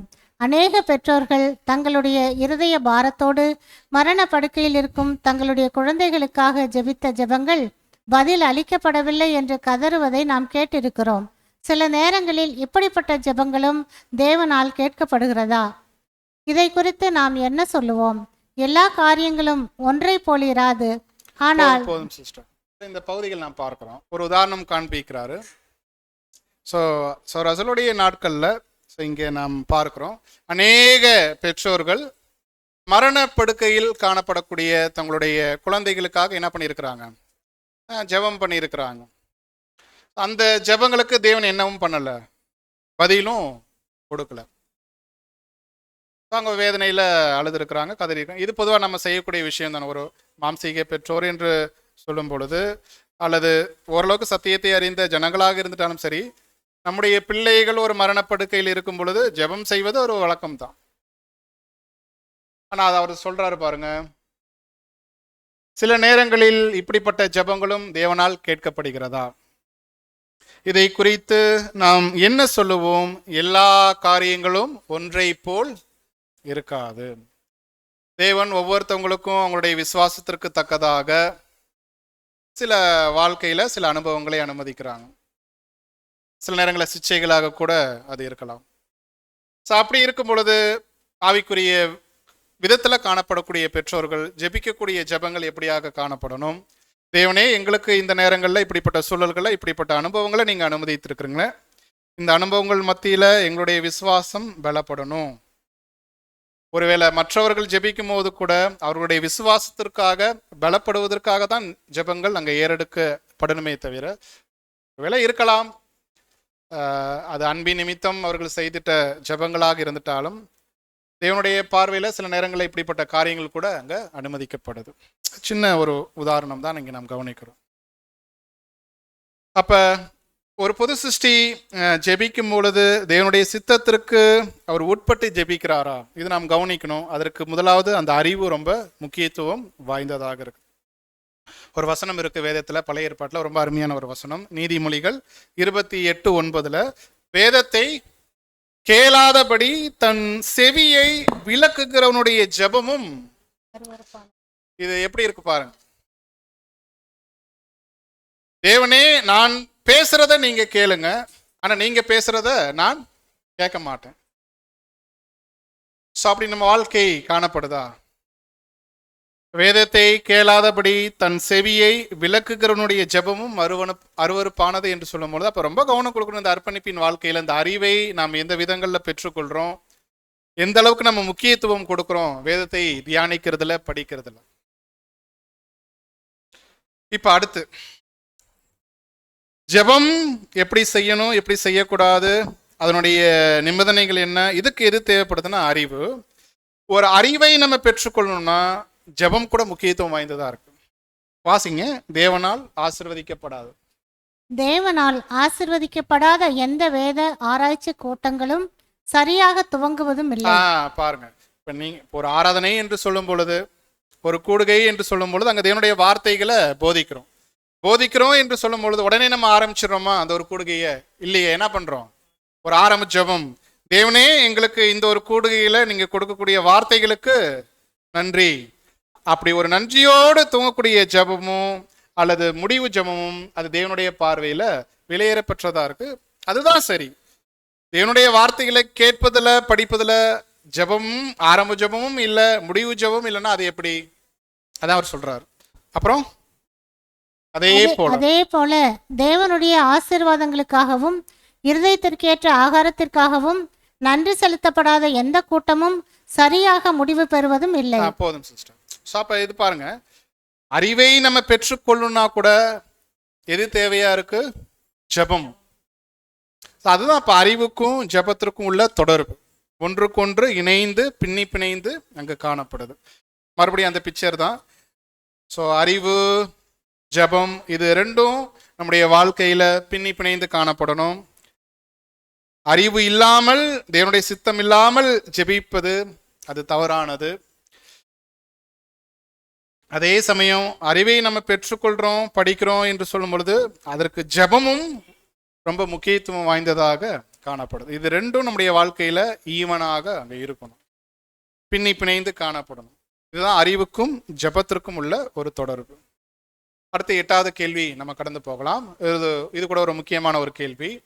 ரட்சிப்படைய அறிவு தேவையா, அவசியமா அப்படின்னு கேட்டுட்டோம்னா என்ன பதில் சொல்லுவோம்? கரெக்டா சொல்லுங்க பதில். தேவையா, தேவையில்லைங்களா? ஆமா, நன்றி. ஒரு மனுஷர் ரட்சிப்படையணும்னா இந்த பூமியில ஆதாமுக்குள் பிறந்த ஒருவர் ரட்சிப்படையணும்னா எதுல இருந்து ரட்சிப்படையணும்? பாவத்துல இருந்தும் மரணத்துல இருந்தும் ரட்சிப்படையணும்னா அவருக்கு எது தேவையா இருக்குன்னா அறிவு. வசனம் நீங்க வாசிங்க, 1 தீமோத்தேயு 2:4. எல்லா மனுஷரும் ரட்சிக்கப்படவும் சத்தியத்தை அறிகிற அறிவை அடையவும் அவர் சித்தம் உள்ளவராய் இருக்கிறார். ஆமாம், எல்லா மனுஷரும் ரட்சிக்கப்படணும். அடுத்த வார்த்தை, சத்தியத்தை அறிகிற அறிவை அடையவும் அவர் சித்தமுள்ளவராக இருக்கிறார். ஸோ இந்த பகுதிகள் நம்ம அடிப்படை வகுப்புகளே படித்த காரியங்கள் தான். எல்லா மனுஷரும் ரட்சிக்கப்படணும் என்று சொல்லும் பொழுது இந்த இடத்துல ரட்சிப்பு மரணத்திலிருந்து ரட்சிப்பு, ஆதாமுக்குள்ள இருந்து அந்த ஒரு பாவ மரணத்திலிருந்து ரட்சிக்கப்படுறாரு, மீட்கப்படுறாரு. 2வது 1000 ஆண்டு அரசாட்சியில தேவனுடைய வார்த்தைகள், சத்தியங்கள் அவருக்கு போதிக்கப்படுது. போதிக்கப்படுறது நிமித்தம் அவருக்குள் காணப்படக்கூடிய பாவ காரியங்கள் சுத்திகரிக்கப்படுது. இது 2 முறை அங்க காணப்படுது. அப்போ ஒரு மனுஷன் இந்த பூமியில ரட்சிக்கப்படணும்னா, விடுதலை ஆகணும்னா தேவனுடைய வார்த்தைகள் முக்கியத்துவம் வாய்ந்ததாக காணப்படுது. இதற்கு நம்முடைய 7ஆம் தூதன் ஒரு உதாரணம் காண்பிக்கிறார். என்ன உதாரணம்? வசனம் எங்களுக்கு வாசிங்களேன். அப்போஸ்தலர் நடபடிகள் 10:1-2. அடுத்த ஸ்லைடு போயிருங்க. அப்போஸ்தலர் 10ஆம் அதிகாரம் 1-2. இத்தாலியா பட்டாளம் எண்ணப்பட்ட பட்டாளத்திலே 100க்கு அதிபதியாகிய கொர்நேலியு என்னும் பெயர் கொண்ட ஒரு மனுஷன் செசரியா பட்டணத்திலே இருந்தான். அவன் தேவ உள்ளவனும் தன் வீட்டார் அனைவரோடும் தேவனுக்கு பயந்தவனுமாயிருந்து ஜனங்களுக்கு மிகுந்த தர்மங்களை செய்து எப்பொழுதும் தேவனை நோக்கி ஜெபம் பண்ணி கொண்டிருந்தான். கவனிங்க இந்த வசனங்களை. கொர்நேலியு ரட்சிக்கப்பட்டார். எப்படி ரட்சிக்கப்பட்டாரு? அதுக்கு விளக்கம் 7ஆம் தூதன் கொடுக்குறாங்க. இங்க வசனம் பார்க்கிறோம். இத்தாலியா பட்டாளம் எனப்பட்ட பட்டாளத்திலே 100க்கு அதிபதி கொர்நேலியு அங்க இருக்கிறார். அவர் எப்படிப்பட்டவரா இருக்கிறாரு? தேவ பக்தியுள்ள ஒரு மனுஷர். அது மாத்திரமல்ல, அவங்களுடைய குடும்பமுமே தேவனுக்கு பயந்து வாழக்கூடிய ஒரு குடும்பமாக இருக்கிறாங்க. அப்புறம் ஏழை எளியவருக்கு மிகுந்த தர்மங்களை செய்யக்கூடிய ஒரு நல்ல ஒரு அன்புள்ளவராகவும் யார் இருக்கிறாரு? கொர்நேலியு இருக்கிறார். அப்புறம் எந்நேரமும் தொடர்ந்து ரட்சிக்கப்படுறதுக்காக ஜெபமும் அவர் அங்க பண்ணி கொண்டிருக்கிறார். ஒருவேளை இந்த காரியங்கள் நீங்க அநேக பாடங்களை கேட்டிருப்போம். கிபி 33 இருந்து கிபி 36 கிட்டத்தட்ட ஒரு 3.5 வருடங்கள் அந்த அழைப்புக்காக, அந்த ஒரு வாய்ப்புக்காக அவர் ஜெபித்து கொண்டிருக்கிறார். வாய்ப்பு வருது, அழைப்பு வருது பேதுரு மூலியமா. ஆனா அவர் ரட்சிக்கப்பட்டது எதன் மூலமா தெரியுங்களா?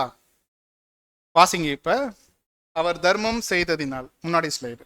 அவர் தர்மம் செய்ததினால் ரட்சிக்கப்படவில்லை. அவர் தர்மம் செய்ததினால் ரட்சிக்கப்படல. அவர் செய்த ஊக்கமான ஜெபங்களினாலும் அவர் அவர் ரட்சிக்கப்படவில்லை. செய்த ஊக்கமான ஜெபங்கள் தொடர்ந்து 3.5 வருடங்கள் அவர் ஜெபித்து கொண்டே வந்தார். அதனால அவர் ரட்சிக்கப்படல. அப்புறம் ஆனால் தேவனுடைய வார்த்தைகள் பேதுருவின் செய்தியின் மூலம் காரியங்களை விவரித்த போது கொர்நேலியுவும் அந்த வீட்டில் உள்ள அனைவரும் இயேசு கிறிஸ்துவினால் கிடைக்கப்பெற்ற மிகப்பெரிய ரட்சிப்பினை உணர்ந்து அதை கருத்தோடு விசுவாசித்து அதை கவனமாக பற்றி கொண்டார்கள். அதனால் அவர்கள் ரட்சிக்கப்பட்டார்கள். பாத்தீங்களா? கொர்நேலியு ஒரு நல்ல மனுஷனா இருந்துட்டாரு, அதனால அவர் ரட்சிக்கப்பட்டாருன்னு கேட்டீங்கன்னா இல்ல.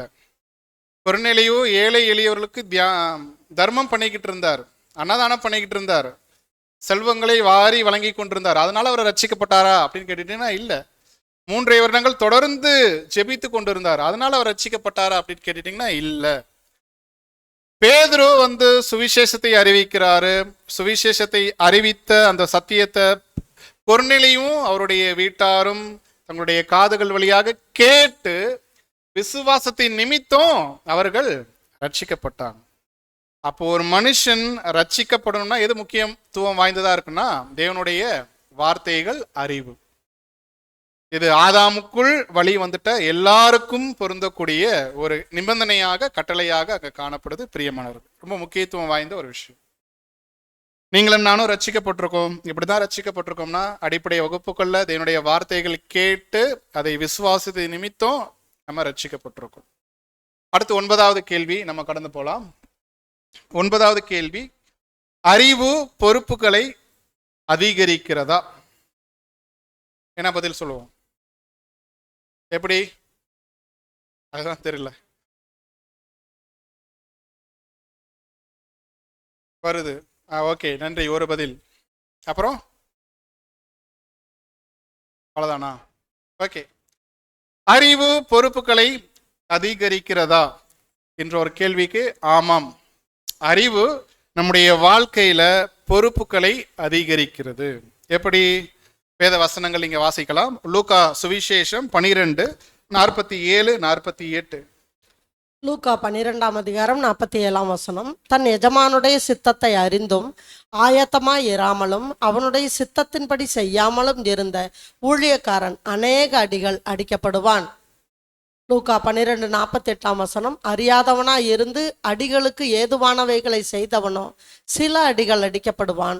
எவனிடத்தில் அதிகம் கொடுக்கப்படுகிறதோ அவனிடத்தில் அதிகம் கேட்கப்படும். மனுஷர் எவனிடத்தில் அதிகமாய் ஒப்புவிக்கிறார்களோ அவனிடத்தில் அதிகமாய் கேட்பார்கள். வசனம் நமக்கு ரொம்ப ஆதாரமாக இருக்கு. தன் எஜமானுடைய சித்தத்தை அறிந்தும், அறிவை ஒருத்தர் பெற்றிருக்கிறார். பெற்று இருந்தும் அவர் என்ன ஆகலையாம், ஆயத்தம் ஆகல. அப்படின்னா அவருக்கு என்ன இருக்குங்க, அநேக அடிகள் அவருக்கு அங்க விழும். எவனிடத்தில் நம்முடைய கர்த்தர் அதிகமாக கொடுக்கிறாரோ அவர்கிட்ட இருந்து அதிகமாக என்ன பண்ண போறாருன்னா அவர் கணக்கு கேட்க போறார். அப்ப அறிவுக்கு வருவோம். ஒவ்வொரு நாளும் நம்ம படிக்கிறோம், சத்தியங்களை தியானிக்கிறோம், கேட்கிறோம், முக்கியம்தான். ஆனால் பெற்றுக்கொண்ட சத்தியங்களுக்கு நம்ம வாழ்ந்திருக்கிறோமா, அதுதான் தேவனுடைய பார்வையில கவனிக்கிறார். அதான் தேவன் கவனிக்கிறாங்க. ரொம்ப ஒரு முக்கியத்துவம் வாய்ந்த ஒரு விஷயம் இது. அநேக நேரங்களில் சத்தியங்கள் கேட்குறோம், படிக்கிறோம், ஆனால் அந்த சத்தியங்களை நம்முடைய வாழ்க்கையில் அப்பியாசப்படுத்தலைன்னா, படிங்களேன் நம்முடைய 7ஆம் எழுத்துக்களை, அவரே சொல்றாரு. ஆகவே இந்த சுவிசேஷ யுகத்தில் ஒளியின் கீழ் வந்தவர்கள் மற்றவர்களை காட்டிலும் அதிக பொறுப்புள்ளவர்களாக இருப்பார்கள். சபையில் இல்லாதோர், ஆவியை பெறாதோர் சபையை காட்டிலும் குறைவான பொறுப்புகளை பெறுவார்கள் என்று பொருள் அல்ல. மாறாக அவர்களின் பாவத்திற்கு அதிகமாக கணக்கு கொடுக்க வேண்டியவர்களாக இருக்கிறார்கள். ஆமாம் பிரியமானவர்களே, இங்கே நாம் பார்க்கிறோம் சுவிசேஷ யுகத்துல ஒளியின் கீழ் வந்த ஜனங்கள் நாம் அனைவரும் ஒளியின் பிள்ளைகளாக இருக்கிறோம். தேவன் இன்றைக்கு அநேக சத்தியங்களை, வெளிச்சத்தை நமக்கு கொடுத்து கொண்டிருக்கிறார் அவருடைய தாசர்கள் மூலமாக. அப்ப நாம கண்டிப்பாக அந்த வெளிச்சத்திற்கு என்ன பண்ணணும்னா கணக்கு கொடுக்கணும். அந்த பொறுப்பு நம்ம மத்தியில் இருக்குது. ஒருவேளை நம்ம நினைக்கலாம், பேசாம நம்ம பேர் கிறிஸ்தவ சபைகள்லயே இருந்திருக்கலாமே அப்படின்னு நம்ம நினைச்சோம்னா, அதுக்கு அவர் சொல்றாரு பாருங்க, சபையில் இல்லாதோர், ஆவியை பெறாதோர் சபையை காட்டிலும் குறைவான பொறுப்புகளை பெறுவார்கள் என்று பொருள் அல்ல. மாறாக அவர்கள் பாவத்திற்கு என்ன பண்ணணும், அதிகமான கணக்கு கொடுப்பாங்க. அவங்க எப்ப கணக்கு கொடுப்பாங்கன்னா மகா உபத்திரவ காலத்தில் கணக்கு அங்க கொடுப்பாங்க, அவர்கள் செய்துட்ட ஒவ்வொரு பாவ காரியங்களும். நாம கணக்கு கொடுக்கணும், பாவத்திற்கு கிடையாது, பெற்றுக்கொண்ட சத்தியத்திற்கு. பெற்றுக்கொண்ட சத்தியத்தை நம்முடைய நடைமுறை வாழ்க்கையில அப்பியாசப்படுத்துறோமா? நம்முடைய அருமையாண்டவருடைய வாயின் வார்த்தைகள் தான் மறுபடியும் நம்ம வாசிக்கிறோம். மத்தேயு சுவிசேஷம் 5:13, 14, 15. மத்தேயு சுவிசேஷம் 5ஆம் அதிகாரம் 13ஆம் வசனம். நீங்கள் பூமிக்கு உப்பாய் இருக்கிறீர்கள். உப்பானது சாரமற்று போனால் எதினால் சாரமாக்கப்படும்? வெளியே கொட்டப்படுவதற்கும் மனுஷரால் மிதிக்கப்படுவதற்குமே ஒழிய வேறொன்றுக்கும் உதவாது. மத்தேயு 5:14. நீங்கள் உலகத்துக்கு வெளிச்சமாய் இருக்கிறீர்கள். மலையின் மேல் இருக்கிற பட்டணம் மறைந்திருக்க மாட்டாது. விளக்கை கொளுத்தி மரக்காலால் மூடி வைக்காமல் விளக்கு தண்டின் மேல் வைப்பார்கள். அப்பொழுது அது வீட்டில் உள்ள யாவருக்கும் வெளிச்சம் கொடுக்கும். போதும் சிஸ்டர். ஸோ இதை நம்ம கடந்த முறை பாடங்களையே நம்ம பார்த்துருக்கிறோம். ஸோ வைராக்கியம் என்ற தலைப்பின் கீழே நாம் பார்க்கும்போது இந்த காரியங்கள் உங்கள் மத்தியில் எடுத்திருப்போம். அறிவு பொறுப்புகளை அதிகரிக்கிறதா அப்படின்னு கேட்டுட்டீங்கன்னா, ஆமாம், அதிகரிக்கிறது. எப்படி? இந்த வசனங்கள் தான் நம்ம மீண்டுமாக பார்க்கிறோம். நீங்கள் பூமிக்கு உப்பாய் இருக்கிறீங்க. அப்போ உப்புனா என்ன பண்ணி ஆகணும்? டேஸ்ட் கொடுக்கணும், சுவை கொடுக்கணும். கொடுக்கலன்னா அது வெளியில குப்பையில அது கொட்டப்படும். அதே போல விளக்கை கொளுத்தி நம்ம என்ன பண்ணிடக்கூடாது, மரக்காலால் மூடி வைக்கக்கூடாது. அது அணைஞ்சு போயிடும், வெளிச்சமும் கொடுக்காது. இப்போ 2 விஷயங்கள் நாம் பார்க்கிறோம், உப்பு அப்புறம் விளக்கு. பெற்றுக்கொண்ட சத்தியங்கள் முதலாவது அதற்குரிய டேஸ்ட், அதற்குரிய சுவையை கூடுமானவரை சுற்று வட்டார் அருகாமையில் காணப்படக்கூடிய ஜனங்கள், சகோதர சகோதரிகளுக்கு அந்த டேஸ்ட் நம்ம கொடுக்கணும். பெற்றுக்கொண்ட சத்தியத்திற்கான டேஸ்ட், சுவையை, அதற்குரிய பலனை, அதற்குரிய கனிகளை நம்ம என்ன பண்ணணும், கொடுக்கணும். கொடுக்கலன்னா கற்றுக்கொண்ட சத்தியம் வேஸ்ட் தான். அதே சமயம் பெற்றுக்கொண்ட சத்தியத்தை கேட்க காதுள்ளவர்களுக்கு நம்ம என்ன பண்ணணும், சொல்லணும். இதெல்லாம் பொறுப்பு. அப்ப எந்த அளவுக்கு நம்ம சத்தியங்களை கேட்கிறோமோ, படிக்கிறோமோ, கேட்க செவியுள்ளவர்களுக்கு நம்ம சொல்லணும். இது ஒரு வகையான பொறுப்பு. 2வது பொறுப்பு, கேட்டுக்கொண்ட சத்தியங்களை நம்முடைய நடைமுறை வாழ்க்கையில அப்பியாசப்படுத்தணும். அப்பியாசப்படுத்தலைன்னா கண்டிப்பா அது ஆபத்து. எஜமான் கையில் அநேக அடிகள் வாங்குவதற்கு வாய்ப்பாக அமைஞ்சிடும். அப்ப இது முக்கியமான ஒரு விஷயம். சத்தியங்கள் படிப்பது கேட்பது முக்கியம்தான். ஆனால் நம்ம எந்த அளவுக்கு பெற்றுக்கொண்ட சத்தியங்களை நம்முடைய நடைமுறை வாழ்க்கையில அபியாசப்படுத்துறோம், அதை தான் தேவன் கவனிக்கிறாங்க. வழியை பார்க்கிலும் கீழ்ப்படிதல்னா தேவனுக்கு முன்பதாக அது உத்தமமாக தேவன் பார்க்கிறாங்க. அடுத்த கேள்வி நம்ம கடந்து போயிடலாம். 10வது கேள்வி, ஒருவருக்கொருவர் அறிவில் வளர்ச்சி அடைவதற்கு நாம் என்ன செய்ய வேண்டும், அல்லது நம்மேல் விழுந்த கடமை என்ன? இது ஒரு தனிப்பட்ட ஒரு நபராகவும் சரி, ஒரு ஐக்கியமாகவும் சரி, ஒருவருக்கொருவர் நம்ம ஆவியில் வளர்ச்சி அடையணும்னா நாம என்ன செய்யணும்? நம்மேல் விழுந்த கடமை என்ன அல்லது பொறுப்பு என்ன? வாசிங்க வசனம், கலாத்தியர் 6:6. மேலும் திருவசனத்தில் உபதேசிக்கப்படுகிறவன் உபதேசிக்கிறவனுக்கு சகல நன்மைகளிலும் பகிர்ந்து கொடுக்க கடவன். ரொம்ப அருமையான ஒரு வசனம் இந்த வசனம். நம்முடைய 7ஆம் தூதன் இங்க மேற்கோள் காண்பிக்கிறாங்க. சபைகள்ல ஒருத்தர் போதிக்கிறாரு, ஜனங்கள் நம்ம கேட்கிறோம் தேவனுடைய வசனங்களை. இவர்கள் இருவருக்கும் உள்ள அந்த ஒரு தொடர்பு, அந்த ஐக்கியம் எப்படி இருக்கணும்? திருவசனத்தில் உபதேசிக்கப்படுகிறவன் உபதேசிக்கிறவனுக்கு சகல நன்மைகளிலும் பகிர்ந்து கொடுக்க கடவன். அப்ப உபதேசிக்கிறவன் உபதேசிக்கப்படுகிறவன், இதற்கு 7ஆம் தூதனுடைய எழுத்துக்கள் நீங்க கவனம் கொடுக்கலாம். அவர் மந்தையில் இருக்கக்கூடிய எளியோருக்கும் தங்களுடைய தனிப்பட்ட விசுவாசத்தை வளர்த்து கொள்ளக்கூடிய வாய்ப்பு ஏற்படுத்தினார். ஆனால் இவ்வளவு முக்கியமான காரியம் பொதுவாக அனைவராலும் நிராகரிக்கப்படுகிறது. சபையில் உள்ளவர்களை ஆசாரியர்கள் மாணவர்கள் என்று ஆசிரியர்கள் மாணவர்கள் என்று இந்த வசனம் அடையாளம் இந்த காட்டுகிறது. வசனம் சபையில் உள்ளவர்களை ஆசிரியர்கள் என்றும் மாணவர்கள் என்றும் அடையாளப்படுத்துது. ஸோ போதிக்கக்கூடிய சகோதரர்கள் ஆசிரியர்கள், கேட்கக்கூடியவர்கள் மாணவர்கள். அப்புறம் அவர் ஆசிரியராக மாணவர்கள் தயக்கமின்றி தொடர்பு கொள்ள வேண்டும். மாணவர்கள் தயக்கமின்றி யாரை தொடர்பு கொள்ளணும்? ஆசிரியர்கள்னா யார் ஒருவர் தேவனுடைய வசனங்களை போதிக்கிறாரோ பேசுறாரோ அவர்கள் மத்தியில தயக்கமின்றி நம்ம என்ன பண்ணணுமா? தொடர்பு கொள்ளணும். அப்படின்னா ஒருவேளை போதிக்கக்கூடிய சகோதரர் தவறாகவே அவர் போதிச்சு இருந்திருப்பார். நம்ம தயக்கமின்றி அவர் கூட தொடர்பு கொண்டு, சகோதரர் இந்த எழுத்துக்கள் இந்த வார்த்தைகள் இப்படியாக காணப்படுது, வேத வசனங்கள்ல 7ஆம் தூதனுடைய எழுத்துக்கள் இப்படியாக காணப்படுது, ஆனா நீங்க இப்படி போதிச்சிருக்கிறீங்க, இப்படி பேசிட்டீங்களே. தயக்கம் இன்றி என்ன பண்ணணும்னா செயல்படணும். இதெல்லாம் அறிவை பெற்றுக்கொள்வதற்கு சபையோராக நம்ம செய்ய வேண்டிய சின்ன சின்ன விஷயங்கள். அப்புறம் மேலும் அவர்கள் அறிந்து கொண்ட ஒவ்வொரு காரியத்தையும் அவர்கள் தங்களுடைய ஆசிரியர்களோடு பகிர்ந்து கொள்ள வேண்டும். ஆசிரியர்களோடு அவர்கள் என்ன பண்ணணும்?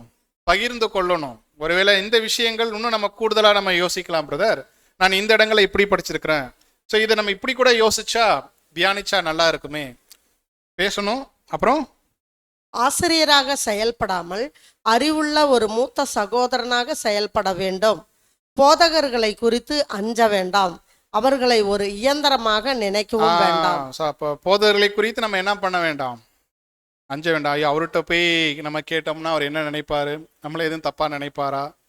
ஸோ அப்படி இருக்கக்கூடாது. ரொம்ப கவனம் கொடுக்கக்கூடிய எழுத்துக்கள் இந்த கடைசி நாட்கள்ல. இந்த கடைசி நாட்கள்ல கள்ள போதகர்கள் நம்ம மத்தியில் எழும்பி வருவதற்கு வாய்ப்புகள் இருக்கு. தவறான காரியங்களை போதிப்பதற்கு வாய்ப்புகள் இருக்கு. தயக்கமின்றி தேவனுடைய வார்த்தைகளை கேட்டுட்ட நாம அன்போடு தாழ்மையோடு சில வினாக்களை அவர்கள் மத்தியில் எழும்புவதற்கு நம்ம ஆயத்தத்தோடு இருக்கணும். இது நல்ல ஒரு முறை. அதான் அவர் சொல்றாரு, ஒருவருக்கொருவர் அறிவில் வளர்ச்சி அடைவதற்கு நாம என்ன செய்யணும். இதெல்லாம் சின்ன சின்ன பிராக்டிக்கலா நடைமுறை காரியங்களாக அது காணப்படுது. அடுத்து தேவனுக்கு அடுத்தபடியாக தேவனுக்கு அடுத்தபடியாக இந்த உலகத்தில் சத்தியமே விலையேற பெற்றது. இது விளையாட்டுக்குரியதல்ல, அதை அற்பமாக எண்ணிவிடக்கூடாது. இப்படிப்பட்டவர்கள் தாங்களே பாதிப்புகளை, அதாவது கேடு வருவித்துக் கொள்வார்கள். ரொம்ப முக்கியமான வார்த்தைகள் இதெல்லாம்.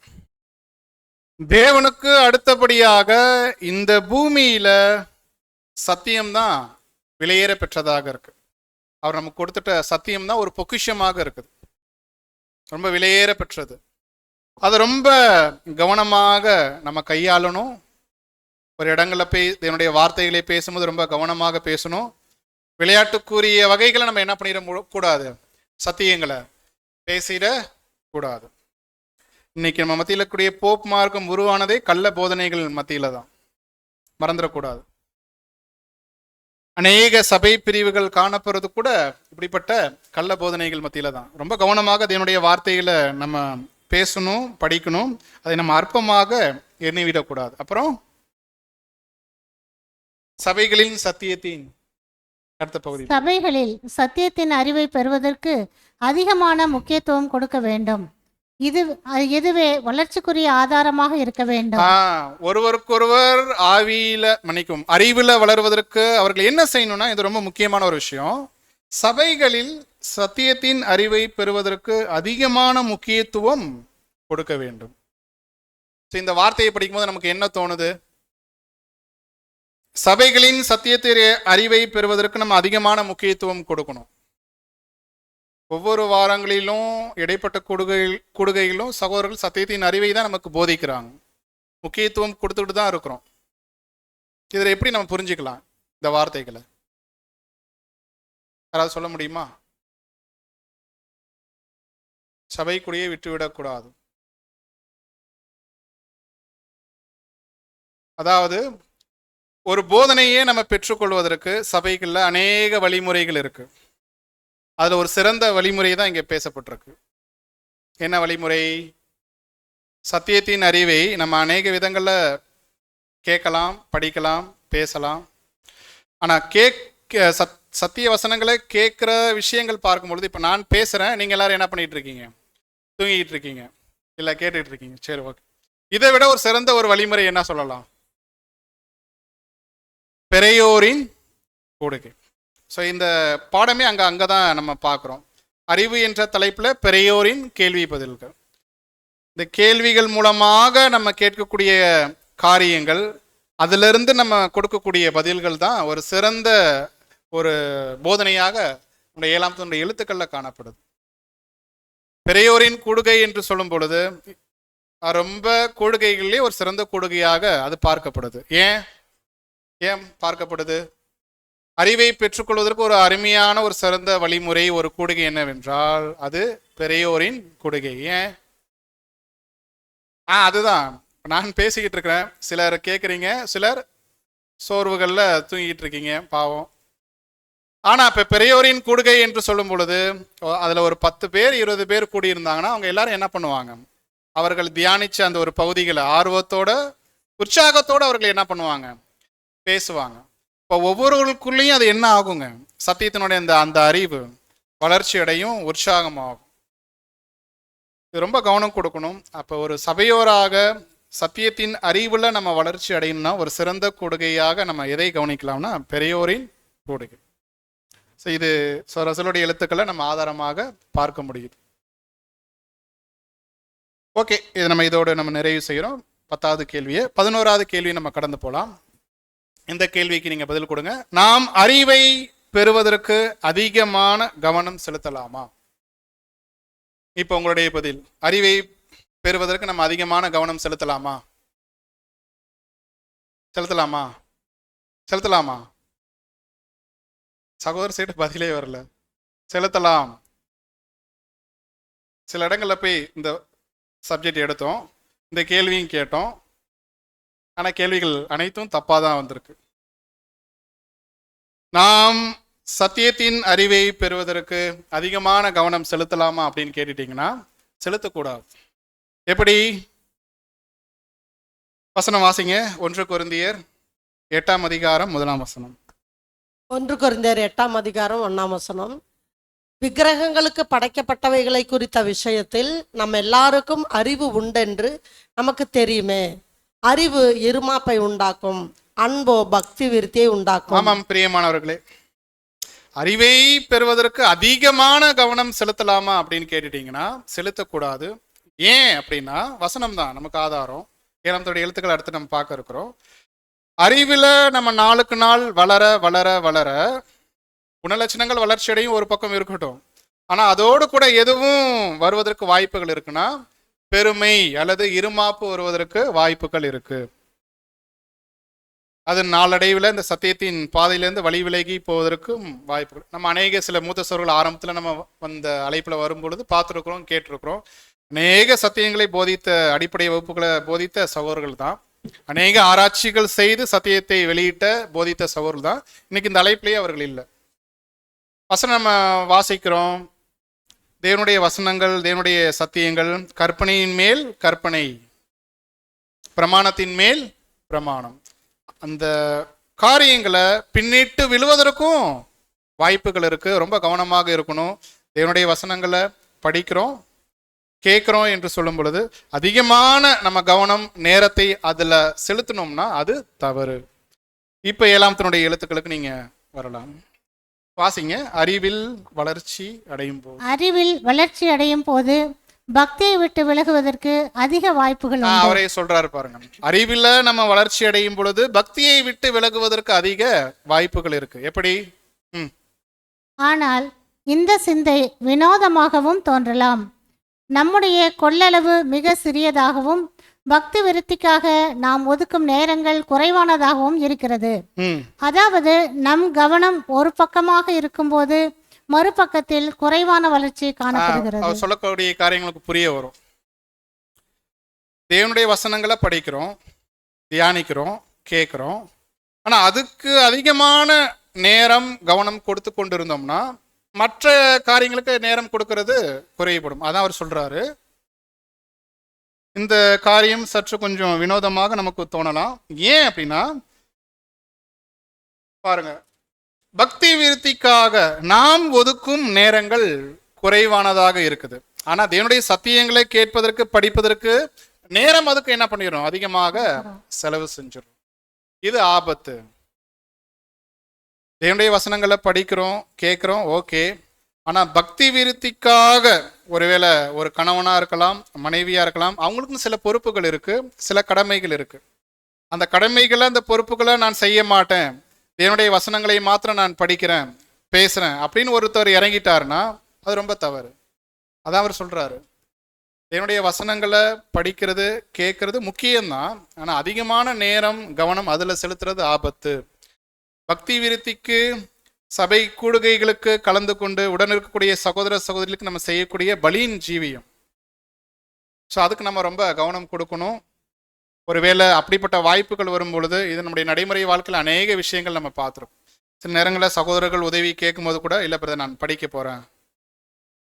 ஸோ அது கூட ஒரு வகையில் சுயநலம் தான் சொல்கிறாரு 7ஆம் தூதன். சகோதர சகோதரிகளுக்கு உதவிகள் தேவைப்படும் நேரத்தில், ஒருவேளை அந்த நேரத்தில் நம்ம தேவனுடைய வசனங்கள் படிப்பதற்கு நேரம் ஒதுக்கி இருக்கிறோம். அந்த நேரத்தில் திடீர்னு ஒரு சகோதரர் நமக்கு உதவி தேவைப்படுறது அப்படின்னு கேட்குறாருன்னு வச்சுக்கோங்க. யாருக்கு நம்ம முன்னுரிமை கொடுக்கணும்?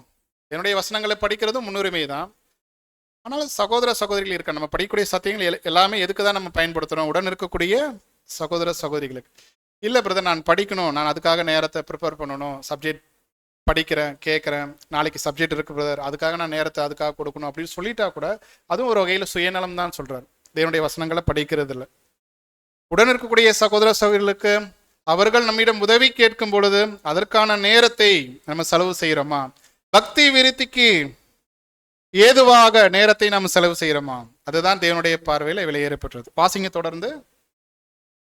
தேவனுடைய வார்த்தைகளை படிப்பதற்கு, தேவனுடைய வார்த்தைகளை படிப்பதற்கு கிறிஸ்தவர்கள் பெற்ற மிக பெரிய பாக்கியமாக உள்ளது.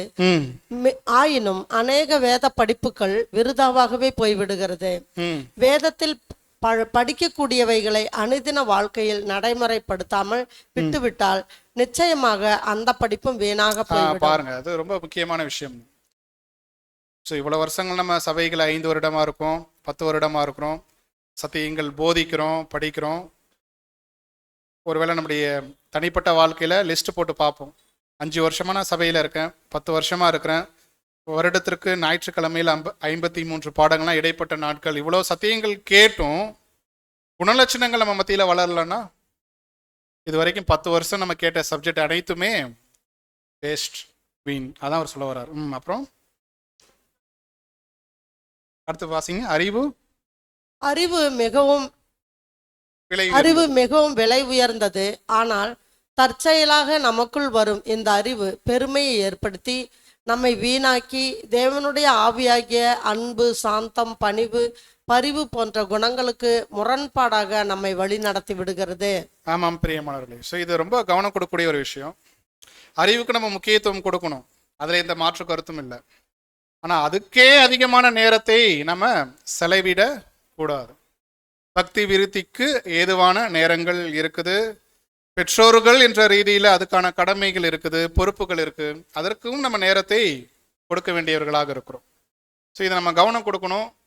அறிவுக்கு நம்ம அதிகமாக நேரத்தை, முக்கியத்துவத்தை கொடுத்தோம்னா அதை நம்மை விட்டு இந்த அழைப்பில் விட்டு வழி விலகி போவதற்கு கூட அநேக வாய்ப்புகள் இருக்கு. இந்த கேள்வியை பதிலை நீங்கள் சரியாக புரிந்து கொள்ளணும் பிரியமானவர்கள். அடுத்து 12வது கேள்வி நம்ம கடந்து போகலாம். 12வது கேள்வி, அனைத்து விதமான அறிவும் நமக்கு நன்மையை வருவிக்குமா? இதுக்கு பதில் சொல்லுங்க. அனைத்து விதமான அறிவும் நமக்கு நன்மையை வருவிக்குமா? ஆமாவா இல்லையா? அப்ப தெளிவாயிட்டீங்க. ஆமா, அனைத்து விதமான அறிவும் நமக்கு நன்மையை வருவிக்குமா அப்படின்னு கேட்டுட்டீங்கன்னா அதுக்கு பதில் இல்லை. வசனங்கள் நீங்க வாசிக்கலாம். 1 யோவான் 4ஆம் அதிகாரம் 1ஆம் வசனம். பிரியமானவர்களே, உலகத்தில் அநேக கள்ள தீர்க்கதரிசிகள் தோன்றியிருப்பதினால் நீங்கள் எல்லா ஆவிகளையும் நம்பாமல் அந்த ஆவிகள் தேவனால் உண்டானவைகளோ என்று சோதித்தறியுங்கள். பிரியமானவர்களே, இந்த கேள்வியை, இந்த வசனத்தை நம்ம கவனிக்கிறோம். பொதுவாக உலகத்தில் நீங்கள் எடுத்துட்டீங்கன்னா உலகத்தில் அநேக அறிவுகள் இருக்கு. கல்வி அறிவு இருக்கு, உலக அறிவு இருக்குது. அந்த அறிவை நம்ம புது சிருஷ்டியோடு, வாழ்க்கையோடு சம்பந்தப்படுத்தி பார்க்க முடியுமா அப்படின்னு கேட்டிங்கன்னா முடியாது. அது நம்மை ஒருபோதும் பரிசுத்தப்படுத்தாது. அநேக காரியங்கள் இருக்குது. இப்போ உதாரணத்துக்கு நீங்கள் எடுத்துட்டிங்கன்னா ஒவ்வொரு பேருந்துலையும் போயிட்டீங்கன்னா ஒவ்வொரு திருக்குறள் அங்கே இருக்குது. திருக்குறளுக்கு ஒரு விளக்கங்கள் கூட அங்கே அருமையான விளக்கங்கள் கொடுக்கப்படுது. ஒரு மனிதன் எப்படி வாழணும், எப்படி வாழக்கூடாது.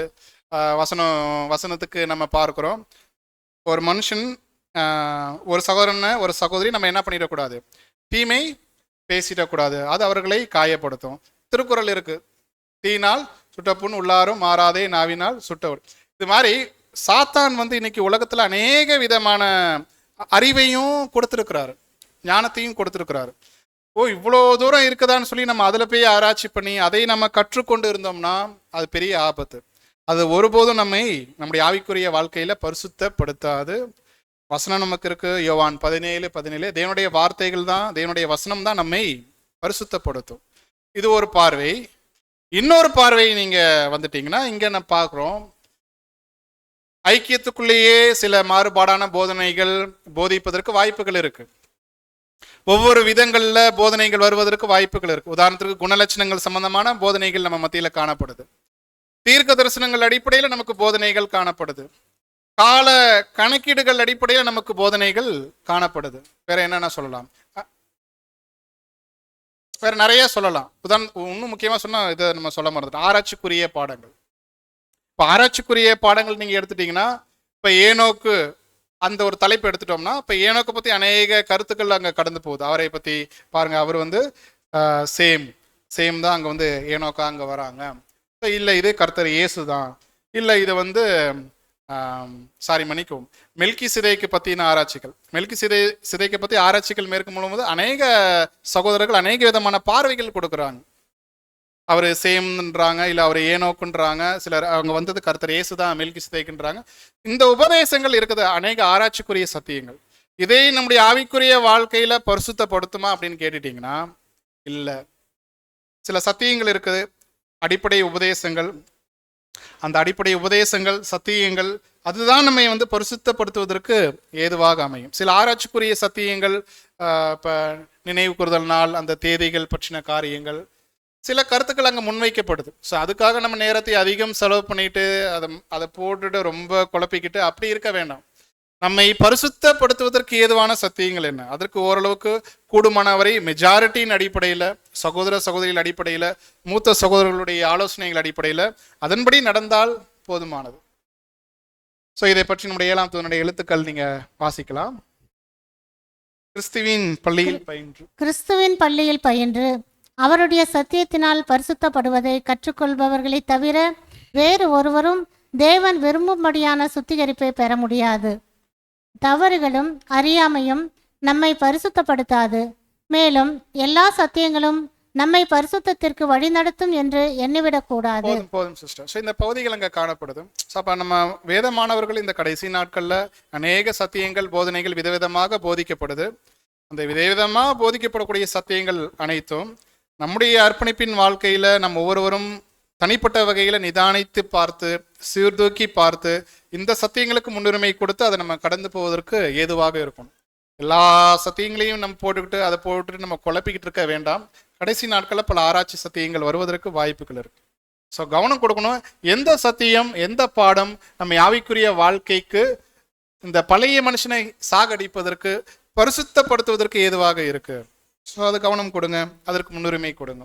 இப்போ எல்லா விதமான அறிவும் நம்முடைய வாழ்க்கையில நன்மையை வருவிக்குமா அப்படின்னு கேட்டீங்கன்னா இல்லை. இறுதி கேள்வி, 13வது கேள்வி, ரட்சிப்பின் தலைசீரா என்பதன் பொருள் என்ன? அதனுடைய முக்கியத்துவம் என்ன? இந்த கடைசி நாட்கள்ல கடந்த காலத்தை விட இது எந்த அளவுக்கு இப்பொழுது முக்கியத்துவம் வாய்ந்ததாக அவசியமானதாக காணப்படுது? இறுதி கேள்வி. இதுக்கு நீங்க வசனம் வாசிக்கலாம். எபேசியர் 6:17. எபேசியர் 6ஆம் அதிகாரம் 17ஆம் வசனம். ரட்சண்யம் என்னும் தலைச்சீராவையும் தேவ வசனமாகிய ஆவியின் பட்டயத்தையும் எடுத்துக்கொள்ளுங்கள். பிரியமானவர்கள், இங்கு அப்போஸ்தலன் பவுல் எபேசியருக்கு எழுதின நிருபத்துல சில காரியங்கள் அங்க முன்வைக்கிறார். ஒரு ரோம போர் வீரன், அவர் அணியக்கூடிய அநேக அந்த ஆயுதங்கள், தலைக்கவசம், அந்த போர் ஆயுதங்கள், இதை வச்சு ஒரு புது சிருஷ்டிக்கு ஒப்பிட்டு அவர் பேசுறாரு. இதுல முக்கியமாக நாம் பார்க்கும்போது கேள்வி அதுதான், ரட்சிப்பின் தலைசீரா அதனுடைய பொருள், அதனுடைய முக்கியத்துவம் என்ன? ஸோ பொதுவாக நம்முடைய நடைமுறை வாழ்க்கையில் டூ வீலரில் நம்ம போகும்போது நமக்கு எது தேவையாக இருக்குன்னா ஹெல்மெட்டு தேவையாக இருக்குது. ஹெல்மெட் ஏன் போடுறோம்? போலீஸ் ஃபைன் போடுவாங்க இல்லைண்ணா. ரொம்ப முக்கியம் அதானே. ஒருவேளை விபத்தில் நம்ம மாட்டும் பொழுது கை கால் இழந்தால் கூட நம்ம என்ன பண்ணிடலாம், உயிர் வாழ்ந்துடலாம். ஆனால் தலையில் அடிபட்டுச்சுன்னா சிலர் ஸ்பீட் பிரேக்கரில் ஏறி இறங்குறாங்க, அதில் கீழே விழுந்து பின்மண்டையில் அடிபட்டு உடனே உயிரும் போகிறதுக்கு வாய்ப்பு இருக்குது. சிலர் கோமா ஸ்டேஜும் போயிடுறாங்க, சுயநினைவை இழந்துடுறாங்க. ஸோ அப்படிப்பட்டவங்க கருணை கொலை செய்து உடல் உறுப்புகளை என்ன பண்ணிடுறாங்க, தியானம் பண்ணிடுறாங்க. ரொம்ப முக்கியம். நம்முடைய மனிதனுடைய உடல் உறுப்புகளில் தலை ரொம்ப முக்கியத்துவம் வாய்ந்ததாக இருக்குது. நடைமுறை வாழ்க்கையில் நம்ம ஜீவனோடு வாழ்வதற்கு இந்த தலைக்கவசம் அவசியம் என்று சொல்லும் பொழுது, ஒரு புது சிருஷ்டி இந்த ஒரு சுவிசேஷ யுகத்தில் கடைசி நாட்களில் அவர் வாழணும்னா இந்த தலைச்சீரா ரொம்ப முக்கியத்துவம் வாய்ந்ததாக இருக்கு. அது என்ன தலைச்சீரா அப்படின்னா அறிவு, தேவனுடைய தெய்வீக திட்டம். வாசிங்க.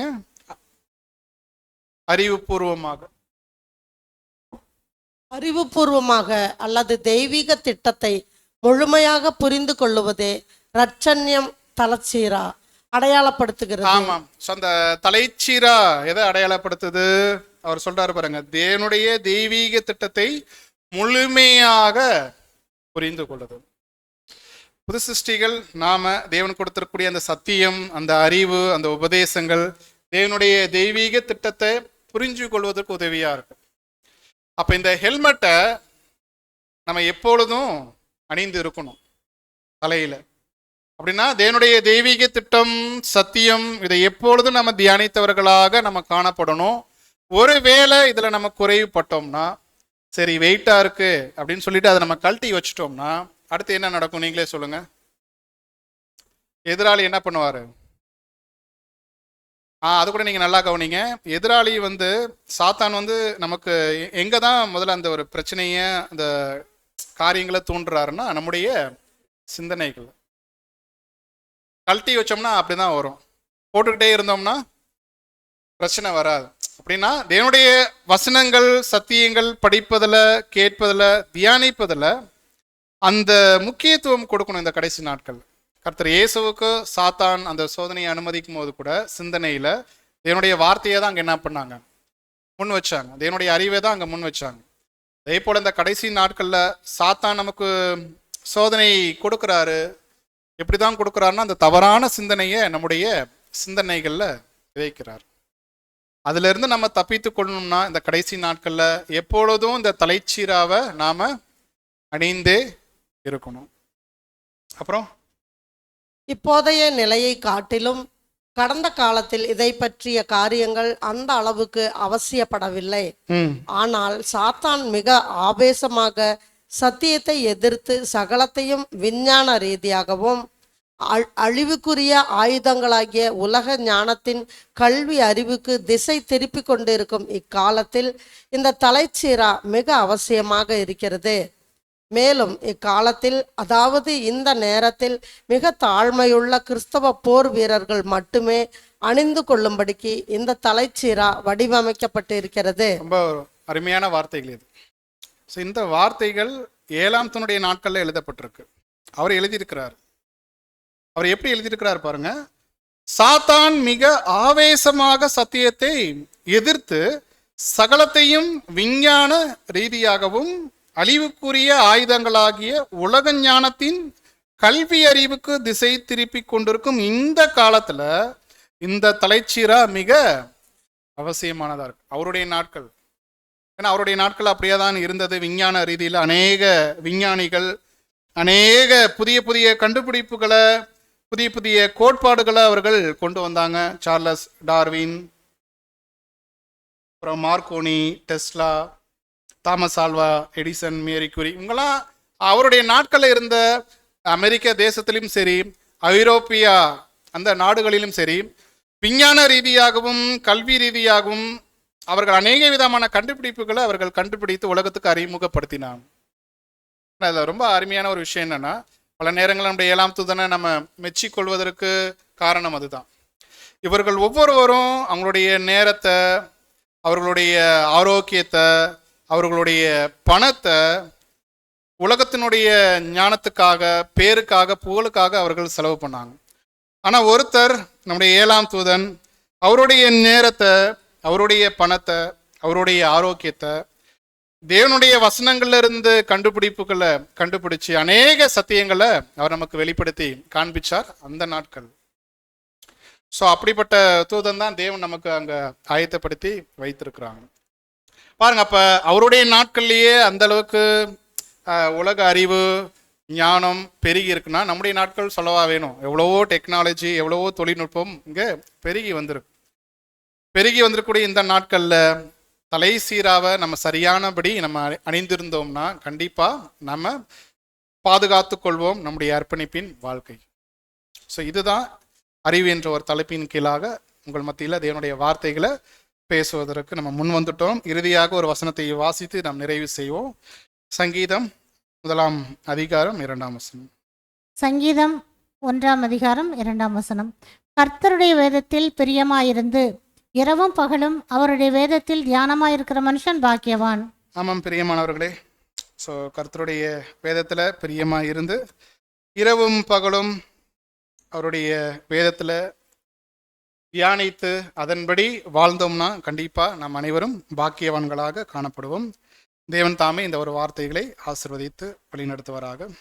பொறுமையோடு கேட்டவங்கள் அனைவரும் தேவன் தாமே ஆசீர்வதிப்பாராக. ஆமென்.